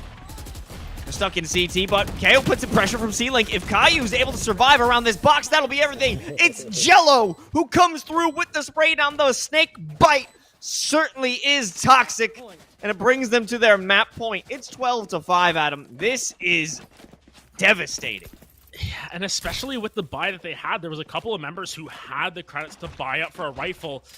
That ends up being costly because now you're going into this final round. You are betting it all on the Stinger. And there's a certain amount of copium that we can accept with the Stinger. You know, it is a good gun if you're able to get into close range, if you're able to find that spray down. But here, you know, your 2 Stingers, a Tour de Force, and the Bulldog, not your round that you really want to be going out on at the very least. I think they know they can just take these longer ranged engages. Interestingly enough, though, they go to the shortest range site here onto B. They just want to push it forward. They want to put pedal to the metal. All gas, no brakes. That Viper Spin is down, and 4 tapping in the back line. Judge, jury, executioner. That's 2 kills. And just when you want to have those Stingers for the close range advantage, St. Clair, they do you one better. Brown doesn't even have a chance to walk on through. They know exactly what's going down, and it's all down to KO. Well, he's got 5 bullets in that Tour de Force, and he's got a few more opportunities to make it happen. That's 2. Here's a chance, but everyone's waiting right on the other side of that dark cover. Man. KO unfortunately falls. And that's going to be St. Clair taking map 1. And honestly, it looked very convincing at that. Their defensive opener, 8-1 or something at some point before SFU were able to push back a little bit. It was dominant coming through from St. Clair on Lotus. Yeah, and that's an excellent display of their power here. St. Clair, certainly a cut above, at least from what we're seeing on Lotus. I mean, you got to give it up for tapping, being confident enough to just go in with that judge at the very end. It's nice icing on the cake, but I got to say who was consistent throughout most of that, on defense specifically, I got to give it up to Sushi and their defense of C. That was a main priority for SFU. That was where they were usually trying to hit, and they would not take any ground unless they invested incredible amounts of utility. Otherwise, Sushi holds it down with their utility and their skills alone.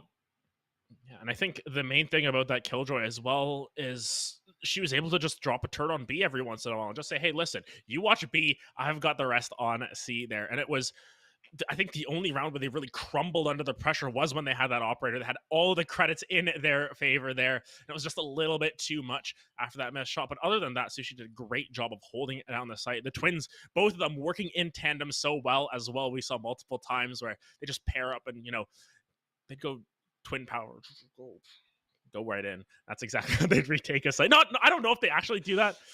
We can probably get them to recreate it at some point. But nonetheless, really strong map from St. Clair. And we'll see if they can keep it going, or maybe SFU will bring it back as we head to Haven right after this quick break. So don't go anywhere. The CECC Canada qualifiers will continue after this. There's so many other jobs as well that can translate out of this experience in esports. The only path is not just as a player. I think all of us are representative of jobs in esports, but it mirrors traditional sports in pretty much the same way. You've got, broadcasters, you've got production people, you've got marketing and sales, and now NIL and things like that. But really, esports is kind of a great accelerator for a lot of new businesses that are coming up in the metaverse and Web3, and there's a lot of new technology that is going to be needed. And so these STEM students that are also esports athletes are really the future workforce and leaders of tomorrow. And us, as well as all of our brand partners that we work with, really recognize this. And I think that's really, a key driver of why brands are in this space. They want to be part of building that future workforce and leadership and shaping it and supporting it. So, yeah, it's been a very interesting space to watch. And we offer such a big, we offer such a big counterpart to traditional sports also, because it's a counterpart, but it's also the same, is what I'm trying to say. Because when you're traditional sports and they're done after their 2-a-day workout and they're done after their practice scrim, they're coming home to play Call of Duty and relax and put their feet up and get a drink and play video games. It grows their brain, problem-solving skills, and their hand-eye coordination while they're home. Hand-eye coordination, if you're a football player, massive skill. So it helps build those things while they're off the field. And then for us, vice versa, if you're an esports athlete, one of the errors I had growing up when I was competing in esports is that I was not active enough. I played sports, I competed a little bit, but I wasn't active enough truly when I look at it. So that's one area that esports players can learn from in terms of activity and physical and the marrying of both. People say, oh, sports and esports, video games. Not really. We're just kind of the tech industry's competitive form of competition, as to where traditional sports are more physical, hands-on. So I believe in the marrying of these two sectors and that they actually live together while also being counterparts.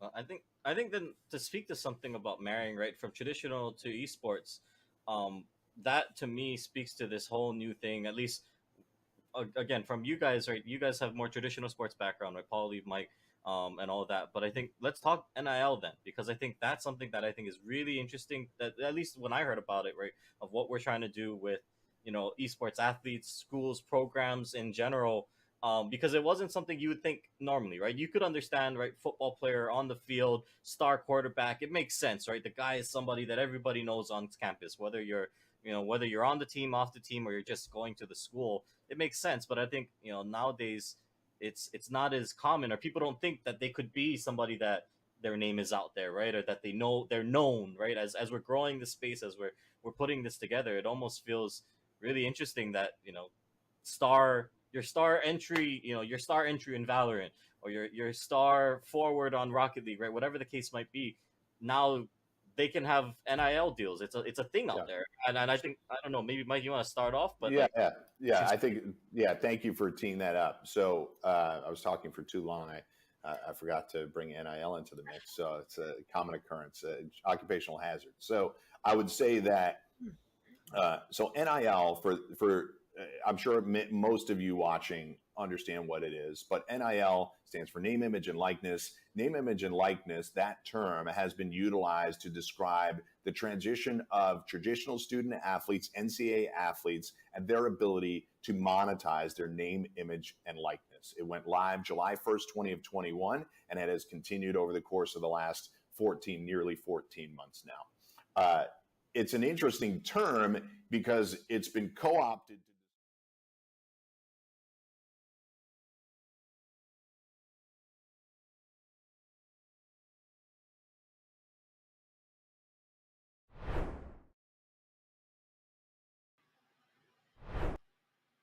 Hey, and welcome back to the CECC Canada Qualifier. We are one map deep, and currently St. Clair College have given us a very strong reason on why they should be making their way down to Texas for the finals, but we still have more Valorant to play. Up next is Haven, and this is the SFU preferred pick. Yeah, it's interesting to see them opt for Haven here, because one of the main things that I look at is you look at some of these newer maps like Lotus, and it makes sense that maybe a team like SFU hasn't played it as much in that situation. But when you want to counter with your own map pick, it feels a little bit odd for them to be going for such a classic map. I think, Haven and Ascent are those two maps that teams have just played so many games of. I think if you look at, if we had the access to scrim information, we would just see all these scrims from like their times before, like years ago. It's just Haven Ascent, Haven Ascent, Haven Ascent, Haven Ascent. It is interesting for them to opt to go to a map that St. Clair is most likely still quite confident on overall, but I want to see what sort of tech they pull out here, because SFU, they had some flashes of brilliance, but it just didn't end up piecing together into large strings of round wins. No, it was simply one or two isolated rounds that would allow them to find that success. And we saw that at the end of the first half. And unfortunately, it just didn't carry over. And most of those flashes of brilliance were either major utility usage, or, and I hate to keep harping on this, Kane simply just does the shoot good. Yeah, and Kane had a fantastic performance. I think that if they can replicate that and get just a couple of extra members there to sort of push forward as well, it could end up being quite good for the side there. But nonetheless, you can see very, very similar comps coming down once again. Of course, St. Clair going to be starting on that defender side here.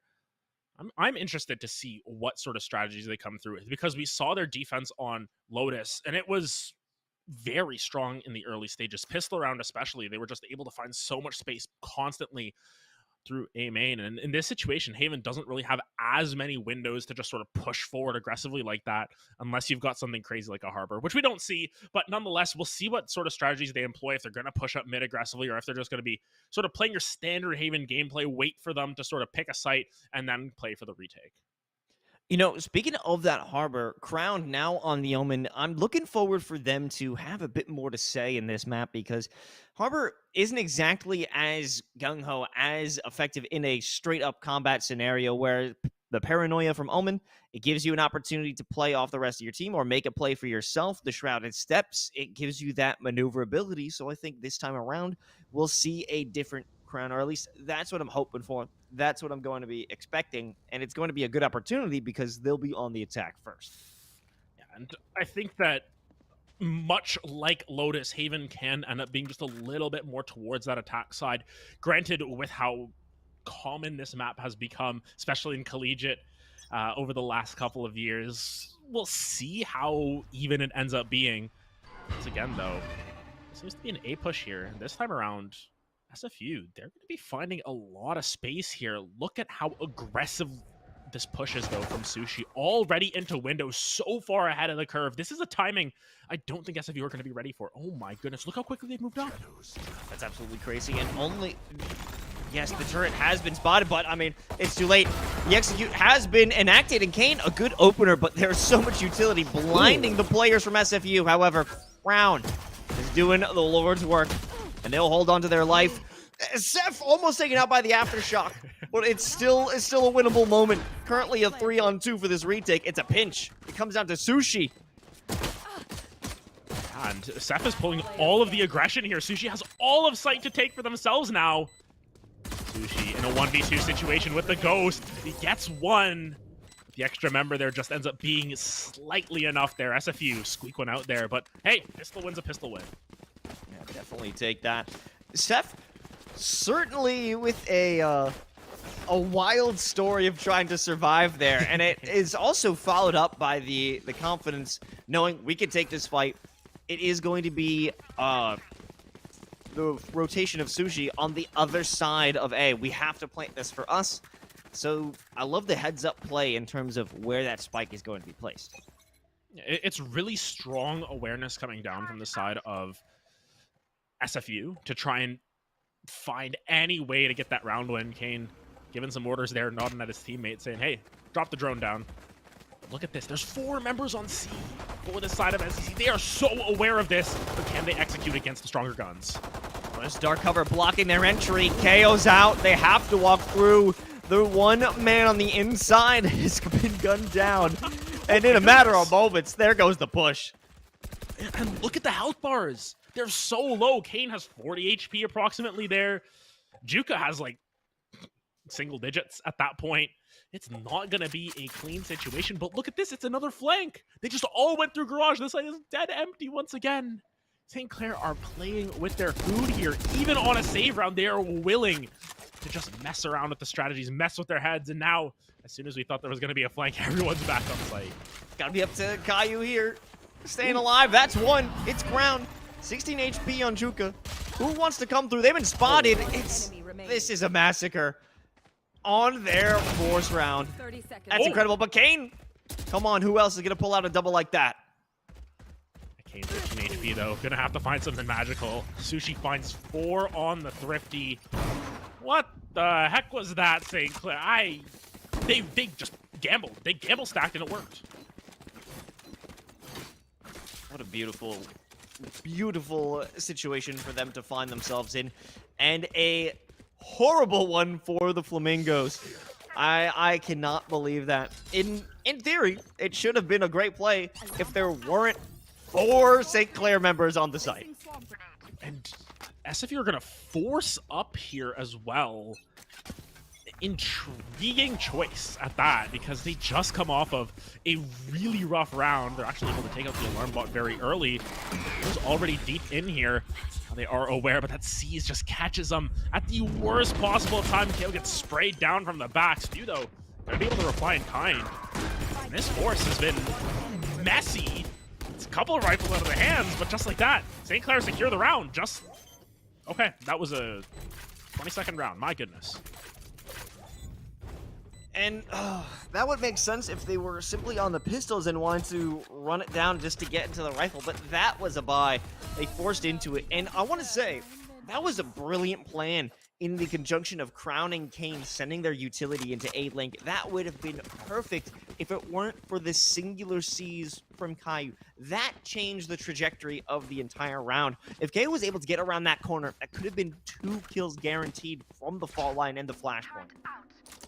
It was really well played by SFU until it was better played by the side of St. Clair. And I think that has been a common trend throughout this series thus far, is that St. Clair are playing extremely well to counter what SFU are doing. SFU have the strats, it's just that they aren't able to execute on them in the same way. Sushi, though, all the way in. Never gonna miss that one. Dices them up. Call him the Sushi Chef. That knife work was very clean. Oh, they want more. You can tell Sushi has no intentions of backing down. The consistent look around each and every angle that's possible. They're waiting for it, but when it comes to this round, it's just going to be a firing range. Oh. Nothing real in terms of firepower for Flamingo. SFU, they're just hoping to walk out without a flawless. Yeah, Stu's able to get 1, but 9 HP in a dream. 4 tapping.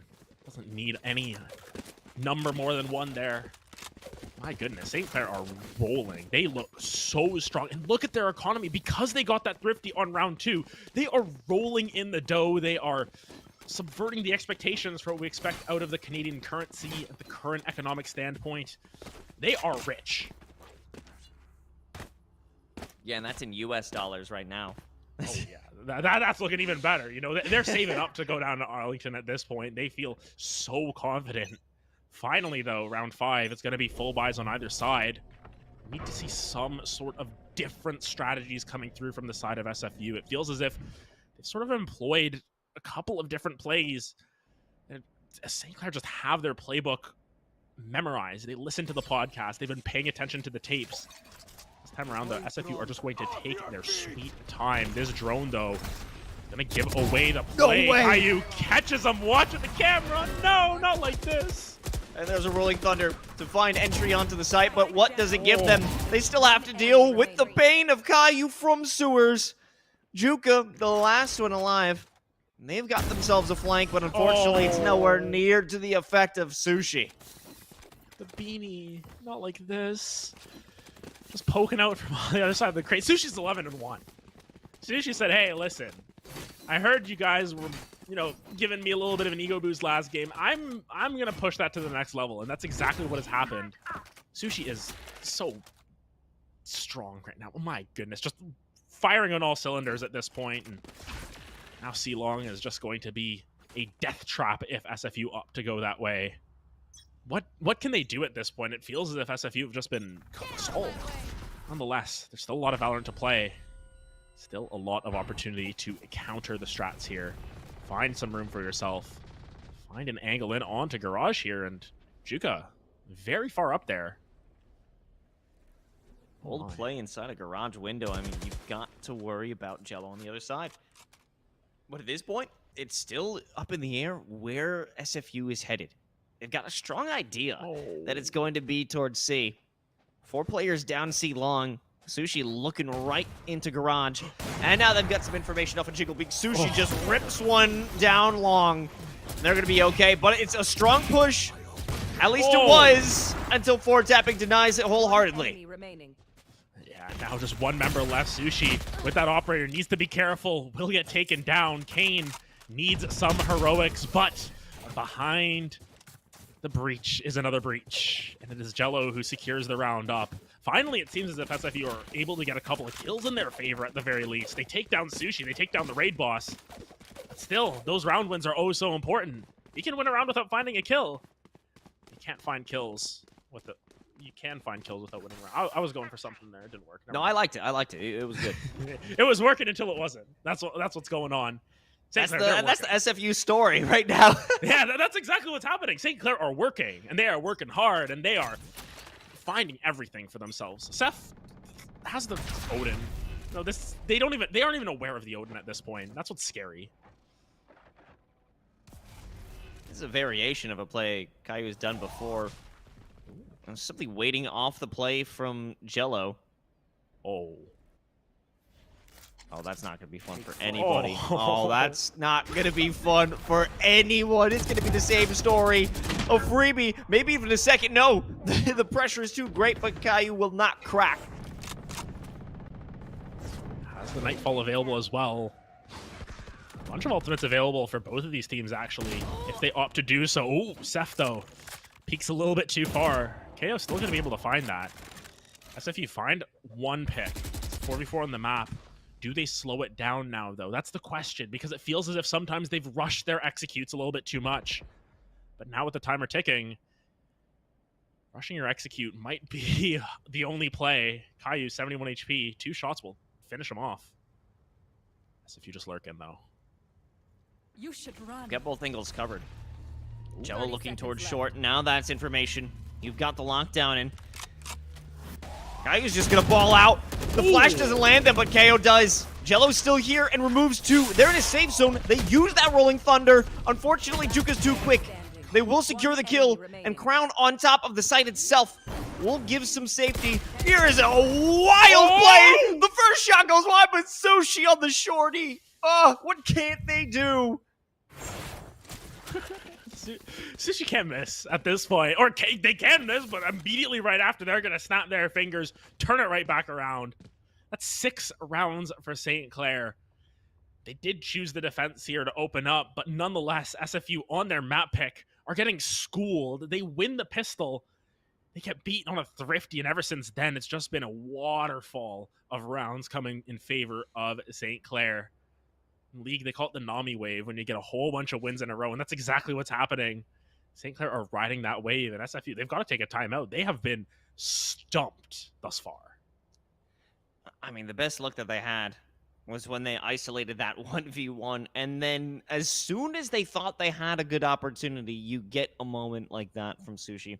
It's unfortunate, but at every turn, or Flamingo or SFU Flamingo feels that they have a nice opportunity, they use that lockdown, they secure site, they're hit with a Rolling Thunder right after. They're sending the flashpoint into site. They're hit with a double kill from Jello right after.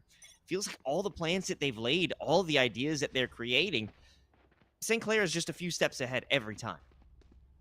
It's masterful work at this point. And Stingers versus Phantoms, you know, if it was a couple patches ago, I'd say, hey, maybe they've got a chance. But it just feels as if it doesn't matter what guns you can put into St. Clair's hands. You can give them Spike Rush. You can say, hey, listen, you're only on share for the rest of the game. It still feels as if they'd have a chance because their macro, their awareness around this map has just been so strong. And Sushi can't miss a shot.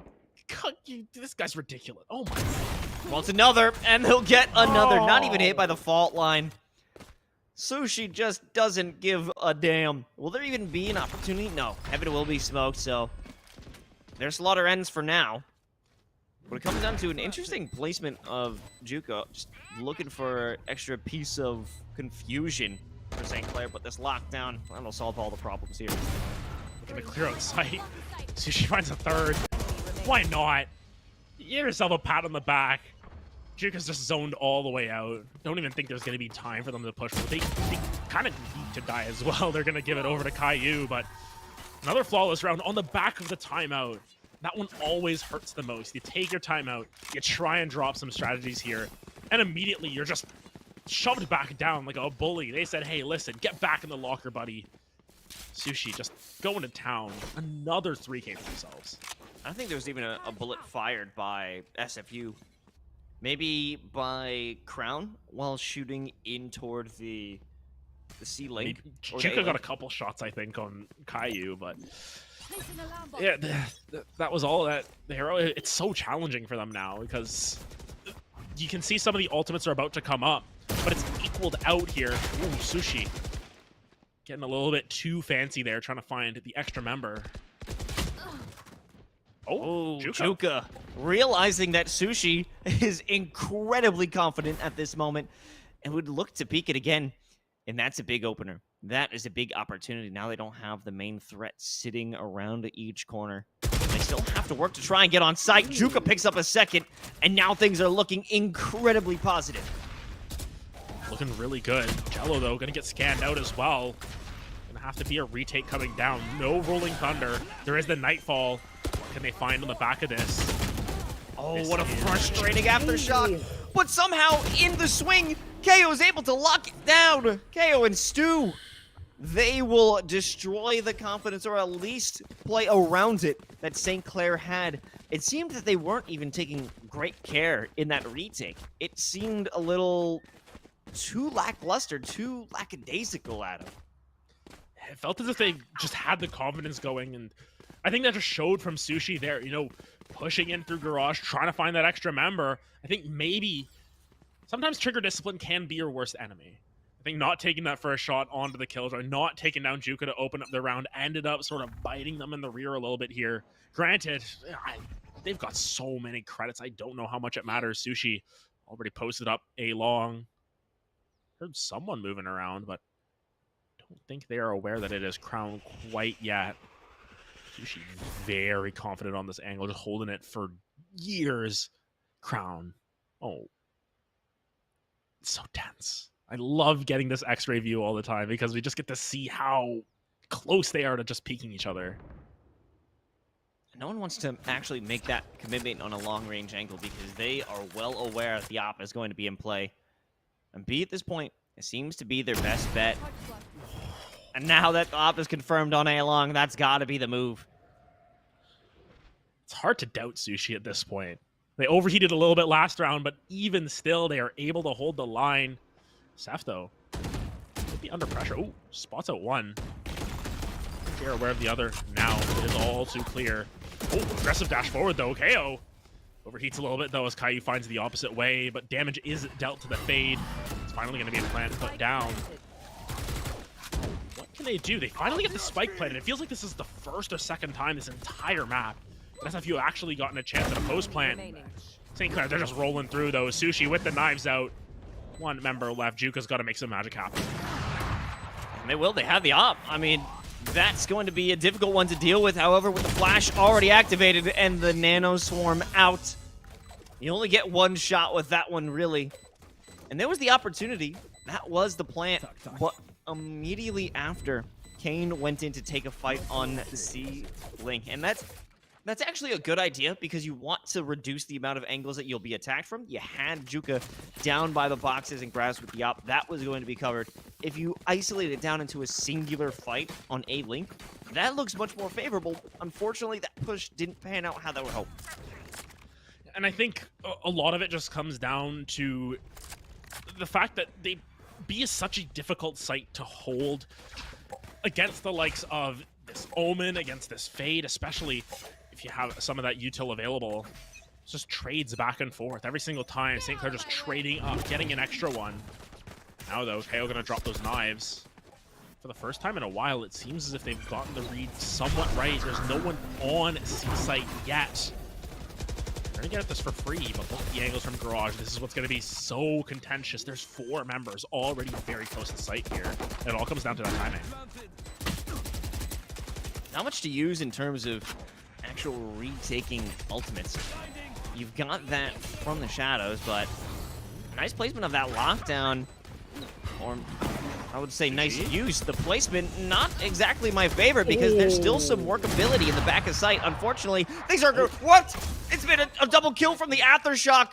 That is horrifying. Now it's time for a Rolling Thunder as they look for the defusal. No one can contest that unless Juka actually secures a kill in the days. It's a half on the spike, so there's still an opportunity. They can make the commitment. The smokes are still here, but the smokes have cleared. Juka and Stu, they hold it down in what should have been a St. Clair victory. Yeah, the lockdown was interesting placement. Didn't quite cover off that back angle that you were talking about. But then what just happened? The Aftershock finds 2 somehow, some way. And then at the end of it all, it doesn't matter because Juka's able to hold it down. This Killjoy from Juka. The Viper last map as well. Just Juka in general has found some incredible clutch plays out of nowhere. Creating them out of thin air. The only thing is that they've only happened a couple of times. You need Juka to keep finding these plays for SFU. Because each and every time that Juka makes one clutch play, there's 4 coming through from Sushi, it feels like. Oh, there's another. There's one, yeah. Add it to the list. Oh, Jello in some serious damage. Ooh. And that's a good flash, but Stu was able to sneak around the box and secure the kill. Unfortunately, well, fortunately for SFU, they've dropped it down into a 3-on-3. Juka's in a perfect moment, catches 4-tapping in the middle of the From the Shadows. Ultimate wasted. And Seth is here. The last bastion in the last round of the first half.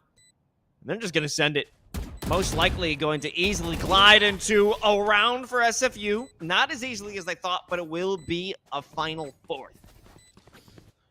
And once again, removing the chance of the curse at the very least.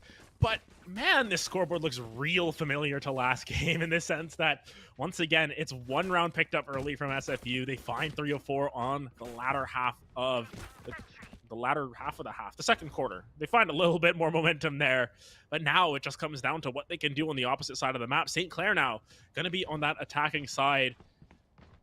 Comes down to what SFU can sort of cook up for themselves once again. Will it be better if they're walking into these angles? Will SFU sort of match the aggression that St. Clair have found on some of these early rounds? We saw how far up Sushi was pushed on that pistol round all the way behind window. Just barely missed out on the timing there.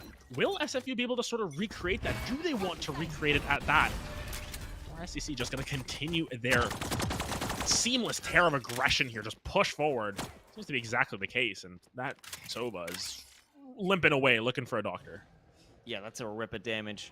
Courtesy of a long-range frenzy, nothing in return. And that isn't exactly the speed I was expecting. You've got Seth here on mid, looking for an engagement, and they certainly got one. This is all about bringing down and bringing the damage onto SFU. Look at where they sort of place the members for St. Clair. Shock Dart's able to pick Jello up the last second. Sushi is so far pushed up. Seth is just lurking on B. There's so many different angles to hold, and Sushi, oh my goodness. This could be the angle of a lifetime. This is ridiculous, and it will be. Narrowly avoiding the fault line. Extra damage onto Crown. But that's not enough. Comes down to Seth. They have to make the move. Oh, the Nano Swarm. I didn't even think of it. That is going to be critical. Now that you don't have this this swarm anymore. It comes down to Juka, and they will secure a 3rd kill. That was a must-win for SFU. They got Juka halfway to that ult as well already. So, you know, if you're going to sort of push back, if you're going to relent against St. Clair, you're going to have to try and find as many rounds as possible, any way that you can. And well, it was a really nice lineup coming through from Seth on that swarm from B. No, you don't quite have the firepower. You don't have the manpower specifically. Juka finding a couple more kills there. Now it's the onus is starting to go back onto St. Clair. They need to sort of stabilize once again. If they can, you know, find another Thrifty for themselves, they're going to be in great shape moving forward. But let's see if SFU sort of hold the line a little bit better this time around, play a little bit safer, take some of these longer fights as well, because we know that Marshall specifically can be absolutely devastating on these anti-ecos. Dark cover at the mouth of C. Crown gets a realization, has to drop the second one. Paranoia to follow.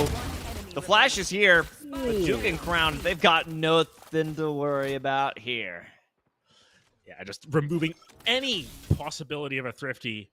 Juka finds another 3, and all of a sudden, heat check coming through. Maybe cold in Canada. Juka is warming up real quick here. Sushi versus the world. 1v5. Surely not. Surely not. I believe in the possibility here.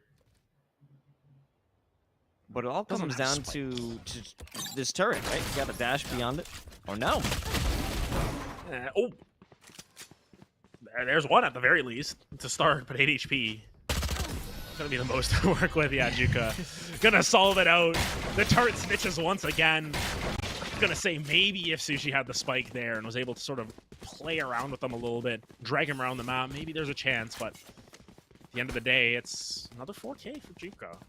And now, 18-9 already has that lockdown online that we were talking about. This is going to be difficult for St. Clair to fight up against because you've got the rifle in the hands of your most fed player, your strongest player right now in Juka.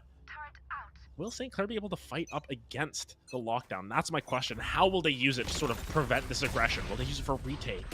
What is the plan from SFU to use this?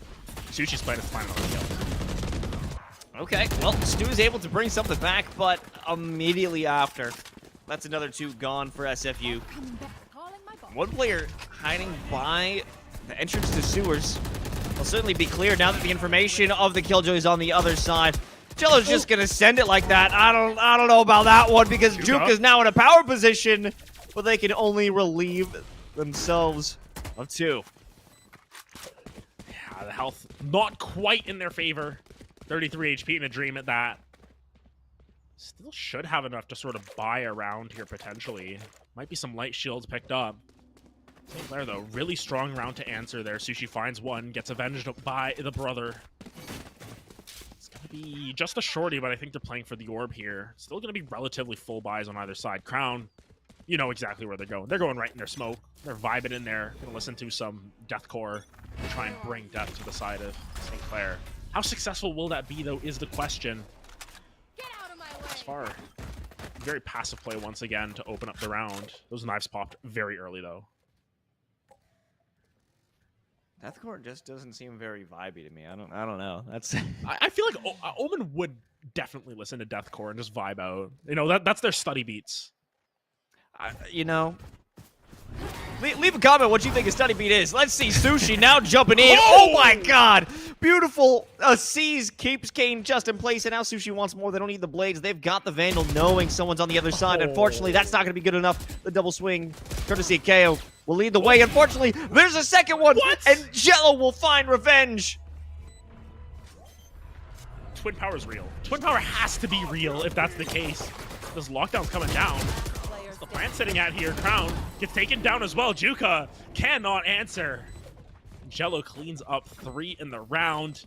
Twin Power is real. Twin Power is so real at this point. Jello and Sushi are simply proving it to each and every one of us.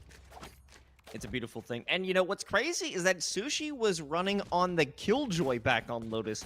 Those are two very different roles that they're playing, and both of them they excelled in, and that's just one piece, a fifth of the flexibility of St. Clair, but also Seth wasn't running on that on the Killjoy. Everybody has that ability to swap around, a plug and play, mix and match. It's what we talked about off the rip, you know, while we sort of highlighted M's in that regard. Sushi, man, let me talk about your team a little bit more. Stop finding first bloods this easily. As we were talking about with M, you know, with the ability to sort of swap around and everything, you know, it's very much the same for everyone else as Caillou finds another one on the Kane. This team is so adaptable. They've all played all these roles. They're so experienced at this point, playing across so many different tournaments. You can just see how well they mesh together, regardless of who's playing what agent, it feels like. I mean, simply that movement, that maneuverability that we saw from Sushi just to get onto the site was absurd. But they ended up paying for it. 3-on-3 for the retake. 2 players gravely injured. The only one who actually looks like they're in a position to win is KO. They'll head from the top rope. No smoke blocking them, I don't believe. Running into sight. The Nano Swarm, the Jello. Everything is there to prevent SFU from even thinking they could get onto site. Now, once again, they are on the ropes themselves. They're going to have to find some sort of strategy to get themselves back in the driver's seat here. Juka's done an incredible job of just doing anything that they can to pull their team up, pull it up by the bootstraps, and just try and lead by example here. But it's so challenging fighting into a team like St. Clair where you can find a kill onto Sushi and it doesn't matter. There's 4 other incredible players behind them. This team wants to qualify for LAN. They want to have a summer of absolute fun here. They want to be playing Valorant all summer. They want to go outside just so that they can play more Valorant. They want to travel so that they can play Valorant. That's their plan. They want to do everything. They want to go outside to go back inside in a different location. Yes. The esports a dream. That's what we're here for. Hey, we want to do that too. We want to you know, yell into a microphone at home so that we can leave our house and then go somewhere else and yell at a microphone there too. Exactly. That's what it's all about. Now, time for the entry, and you know, it's so immediate, but this time no one's there for an instant kill on Sushi. Kane will stay alive only for a moment's notice, but Juka on the flank. It's almost as if the second I said it, forward tapping heard it. And they instantaneously turn around, locked down, dropped in by St. Clair. And it's up to Stu to somehow come out of this, preventing map and series point for St. Clair. And it's so tough. I mean, especially with the state of the economy on the side of SFU, I wouldn't even hate if Stu just saved, but at the same time, it's so rough. You don't want to be saving on your final round. It seems as if Stu will just cook himself something up in this tower, using the heat of that burning tower to do whatever they can. And it's so unfortunate, it feels like, for the side of SFU. They constantly are able to find advantages that are immediately taken away. And now, championship point here for the side of St. Clair. They've got credits to spend on absolutely anything that they want. SFU. That's how, honestly, that's how I would feel as well. Yeah. Just, man, it's been a rough go of it for them. They've put forward a great effort nonetheless. And again, it's not over till it's over. We'll have to see some magic come through. Stu has the ult, KO has the ult. We'll see what SFU can do. SFU Flamingo on their last leg. 6 map points against them. That's an early Sova ultimate though. Won't get any tags. Oh, nice maneuver. KO secures 1, but no tags. Maybe involves information. They're not inside of lobby yet. Still an opportunity, and Kane will apply more pressure. That's the spike dropped as well. Paranoia doesn't hit anybody. And if they want to try and grab that, they're going to be in a world of hurt. Unfortunately, I know exactly what's going on here. Take the sight from the shadows, the spike. Yeah, but Juka gonna be able to take down Jello at the very least. What is going on? They're on the wrong side of the map. They have turned the map opposite side, and Crown now all too aware of this. Not too happy about that situation. They're running over to C. What is this? This is a marathon that they're running for themselves now. Unfortunately, I don't believe forward tapping was able to secure the spike. I believe if you step on it You're on top of that. Oh no, he didn't commit it. Oh, it was a redirection. 30 seconds left. It did not matter. A rotate before they even used the ultimate. What a ridiculous sequence of events. Sushi might make it even more wild. Sushi trying to hold the CT. Aware that Crown is around, but on what angle?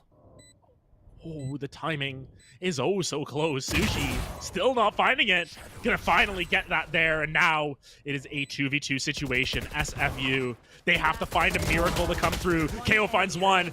KO finds the next. They are going to barely stay alive by the skin on their teeth. They find themselves a 7th round. We talked about it earlier. St. Clair, they are rolling in the dough. This will be no small feat to pull themselves back into the series.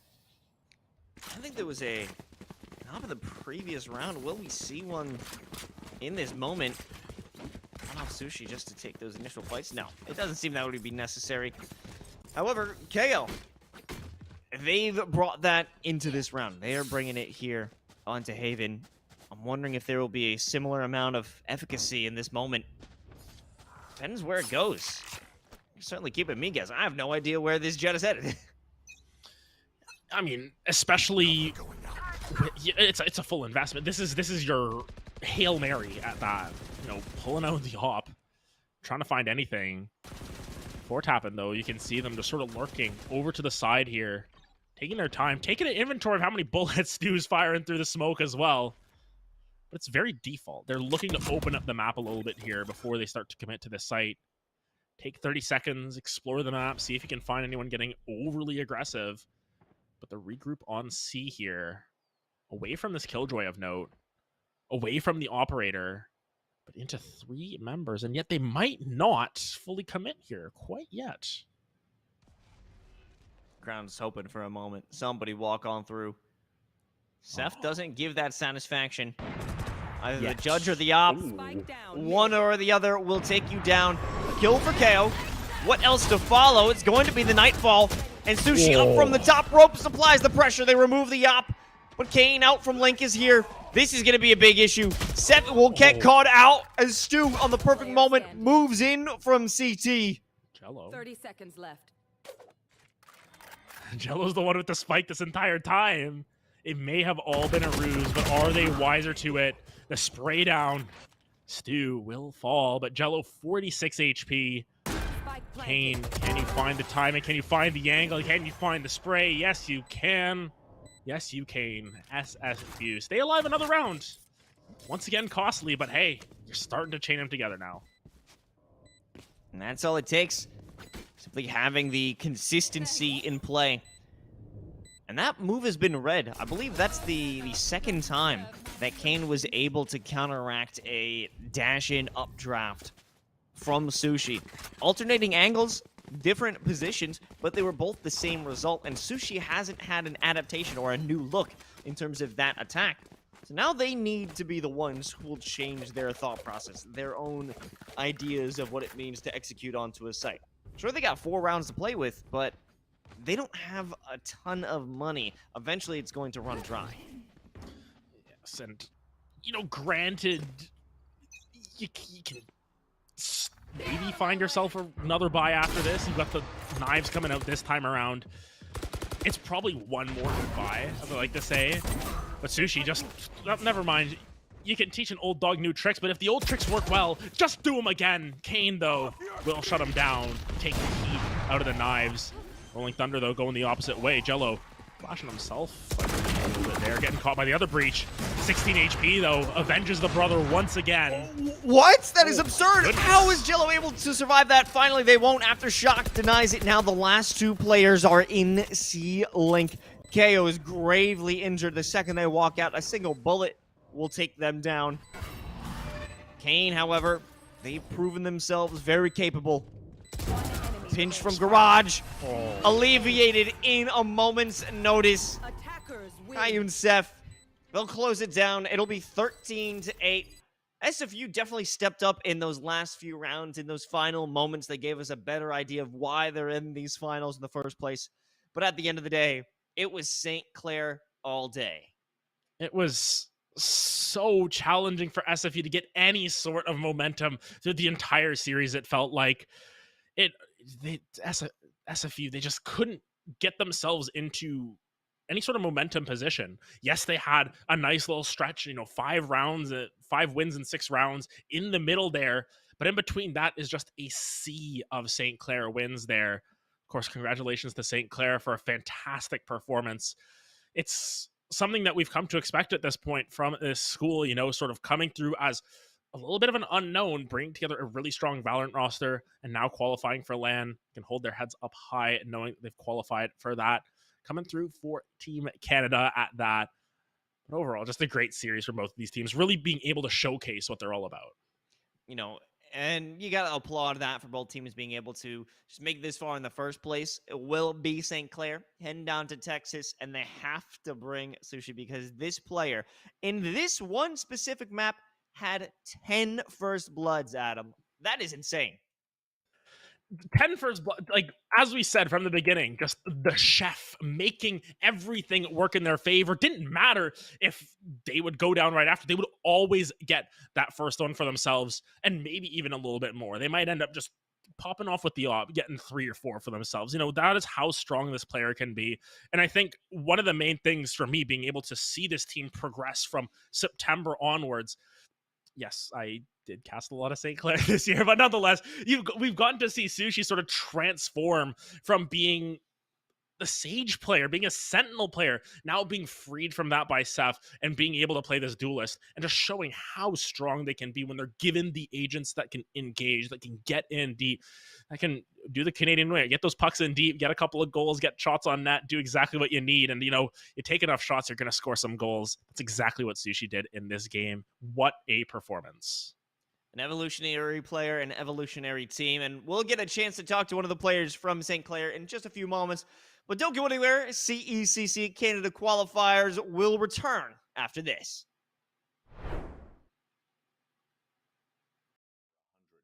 Babe Ruth of the New York Yankees was endorsing brands 100 years ago, and it has continued onward from baseball cards all the way through now, where we have lots of different integrations of how influencers can monetize their followings. So what I would say on the traditional side is it's still a very young space. There are a lot of stories out there regarding NIL that tend to focus on the negative, or how out of control, I put in air quotes, it has gotten. But there is still a burgeoning marketplace for many more student athletes that are involved. About 17% of NCAA athletes are currently involved in NIL, but 65% more than that want to get involved and are curious how to get started. On the flip side, brands are challenged with a few different things in the space. There are 10,000 professional athletes in the United States. Once July 1st, 2021 hit, and you dump every NCAA athlete into that space, that's another 500,000. So brands that maybe didn't have a dedicated athlete strategy when there were 10,000 now have 500,000 plus that 10,000 to figure out how to activate who they are. That's a lot. I understand brands' hesitancy in some instances, but I can tell you that companies like us are on a daily basis educating brands and student athletes as to the software you can use, the types of activations you can get involved in, and how to utilize your followings, or if you don't have to or want to be a social media star, are there ways in which you can monetize it? Now, I know I described that under the umbrella of the NCAA, but I see it as being no different in esports. I think there are massive opportunities for people with followings to be able to use that and connect with brands. I think a company like us can help you to do that.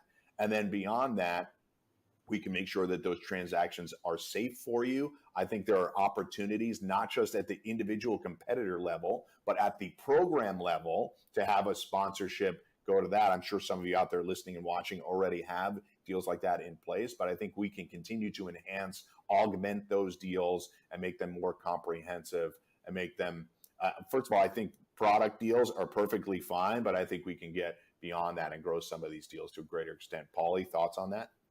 Yeah, what you said is right. So I'll put it in for layman's terms here for just the esports players, because I talk to so many of our athletes that compete in our CECC series. that are currently still in college. And basically when Mike Blewett says NIL, what he's referring to is just very simple. If a brand or any sort of anyone wants to use your school's name or your brand or anything with you, there is a deal for you that can be put in place, whether it's product deal, whether it's a paid endorsement. You can, whether you're a macro influencer or whether you're a micro influencer, you can be paid for your services. So most of the people, when I talk to them, most of the, I won't say people, college athletes, they are, intimidated by the word. They don't really know what it means. They've never done anything with it before. And that's what it means. Any single time a brand or anyone at all wants to use your name or do a deal with you or do some sort of activation with you or your school, that's basically what the layman's terms, the NIL meaning comes from. And it's evolving in this space. There are so many brands that want to associate with micro and macro influencers and just get people involved with their products or their services. So all of you, collegiate athletes out there that are competing in esports,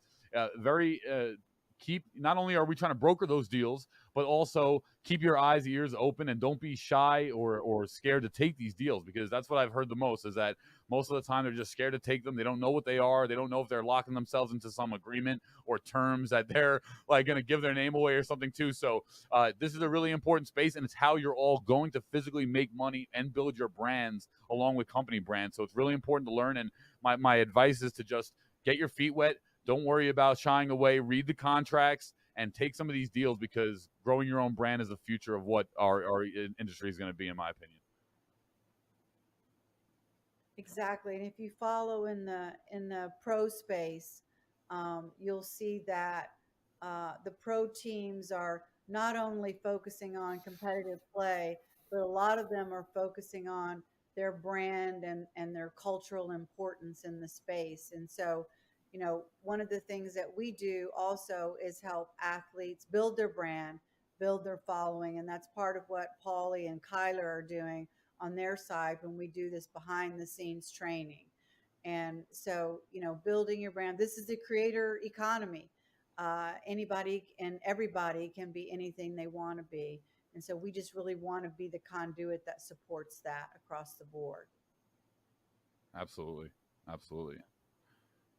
Yeah, I think so. With that said, thank you everyone for, I think, great insights in terms of, for any of you that were watching this and maybe had questions about, what is Esports U? What is CSMG? Who are they? What are they doing? What are our plans, right? Well, we know we kind of tried to make a bigger splash in the spring, and we're excited to bring more stuff with you guys for the next year. But I think maybe as we close out here, I know we're slowly approaching on time then, but maybe let's go around the room with everyone here of just what's one thing that we're all excited for this next upcoming year. I know we touched on our plans and a lot of things, but if anyone had to speak, if you had to speak to just one thing of just what has you excited for us as a company, for us as the collegiate or college esports space, right? What's one thing that has all of you guys excited? And maybe we'll start with Mike, since our traditional sports guy, and we'll let Mike speak first. Sure. So I would say many things on the traditional side, but I'll focus on esports. And I'd say the thing that I'm most excited about going forward is, after yet another year of us doing a round of events, I'm excited that more schools will understand exactly what we're doing with our regional events and culminating in CECC and getting more schools involved. I think schools will be more excited to compete in our events because we've established it over the course of a year, and I welcome any and all conversations with getting people involved. I think for me, I'm most excited about the schools and conferences. Mike, that's amazing. That's so exciting. I'm also excited about the brands that we're starting to be able to get involved in this. In our commissioners.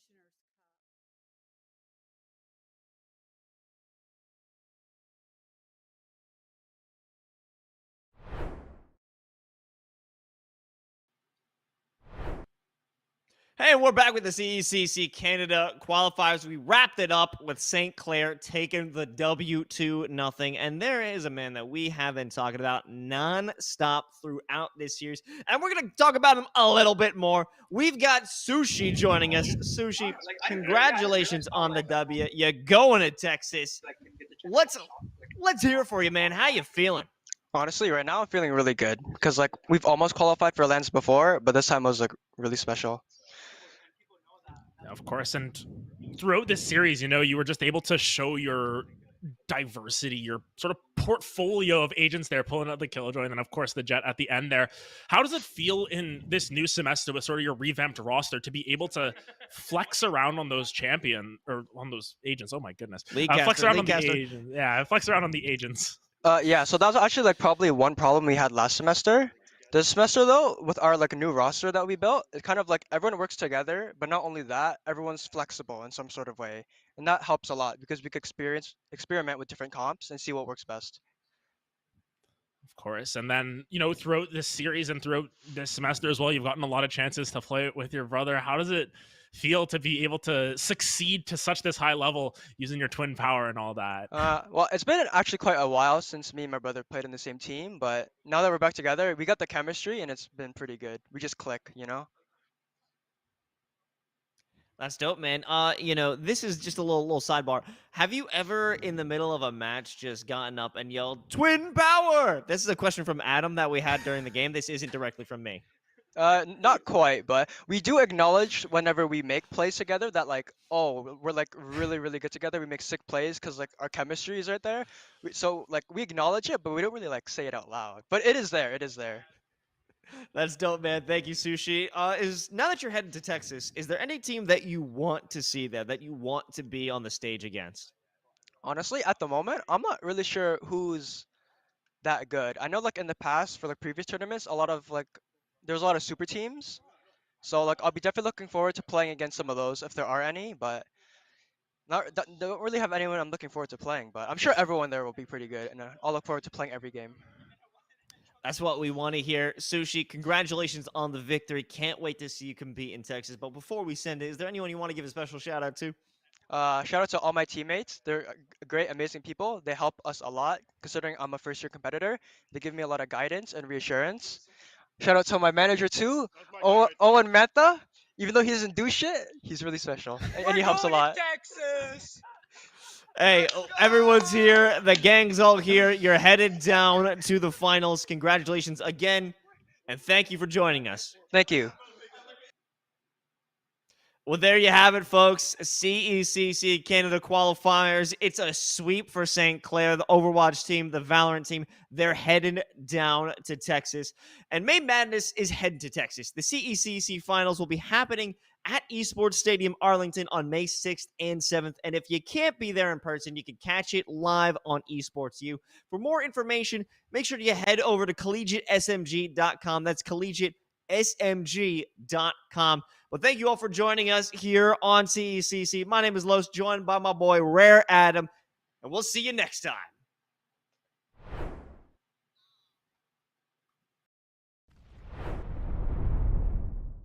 We're at the Collegiate Esports Commissioners Cup. Let's make some noise. Oh, and it's gonna jumped into it. Corner judges go for 1, 2, dip. He needs more. And they're doing even more here. You gotta touch the point. Mr. College walks it in. Toy Boy is gonna drop. Knife him. Right out in front. Yeah, 3, 2, 1, Johnny.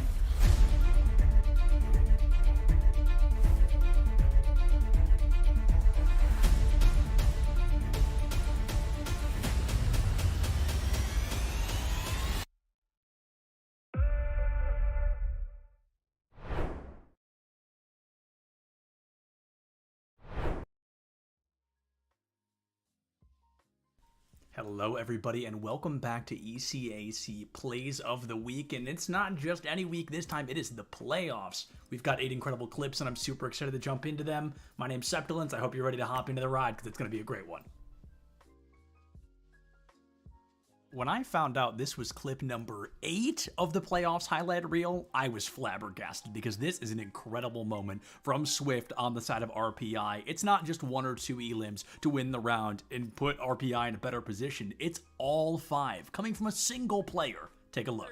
They hit him with the judge, operator in hand. Swift is trying to be able to find some value to it. The headhunter does a number on him. They're going to get a 4K. They're going to be able to get this plan down. Dakota's going to try and find him. Do they go into the tank? Yes, they do. Oh, they come out. That's the ace for Swift. They're able to make it happen all themselves, and they will get this one for free for RPI.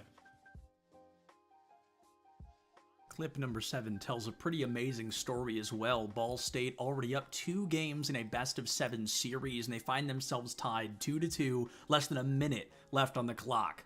Perhaps a little bit more pressure than they'd want there in game number 3, but it's Daffy from Ball State that takes all the pressure and immediately relieves it from the team. Find it back, pass to Daffy, bar down and in. Ball State will not be denied a game.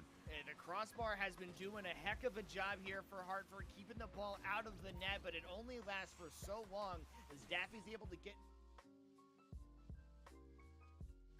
Playoffs call for one thing: unconventional plays and crazy moments. And I knew this was going to be a crazy moment when the clip started with me looking at the casters.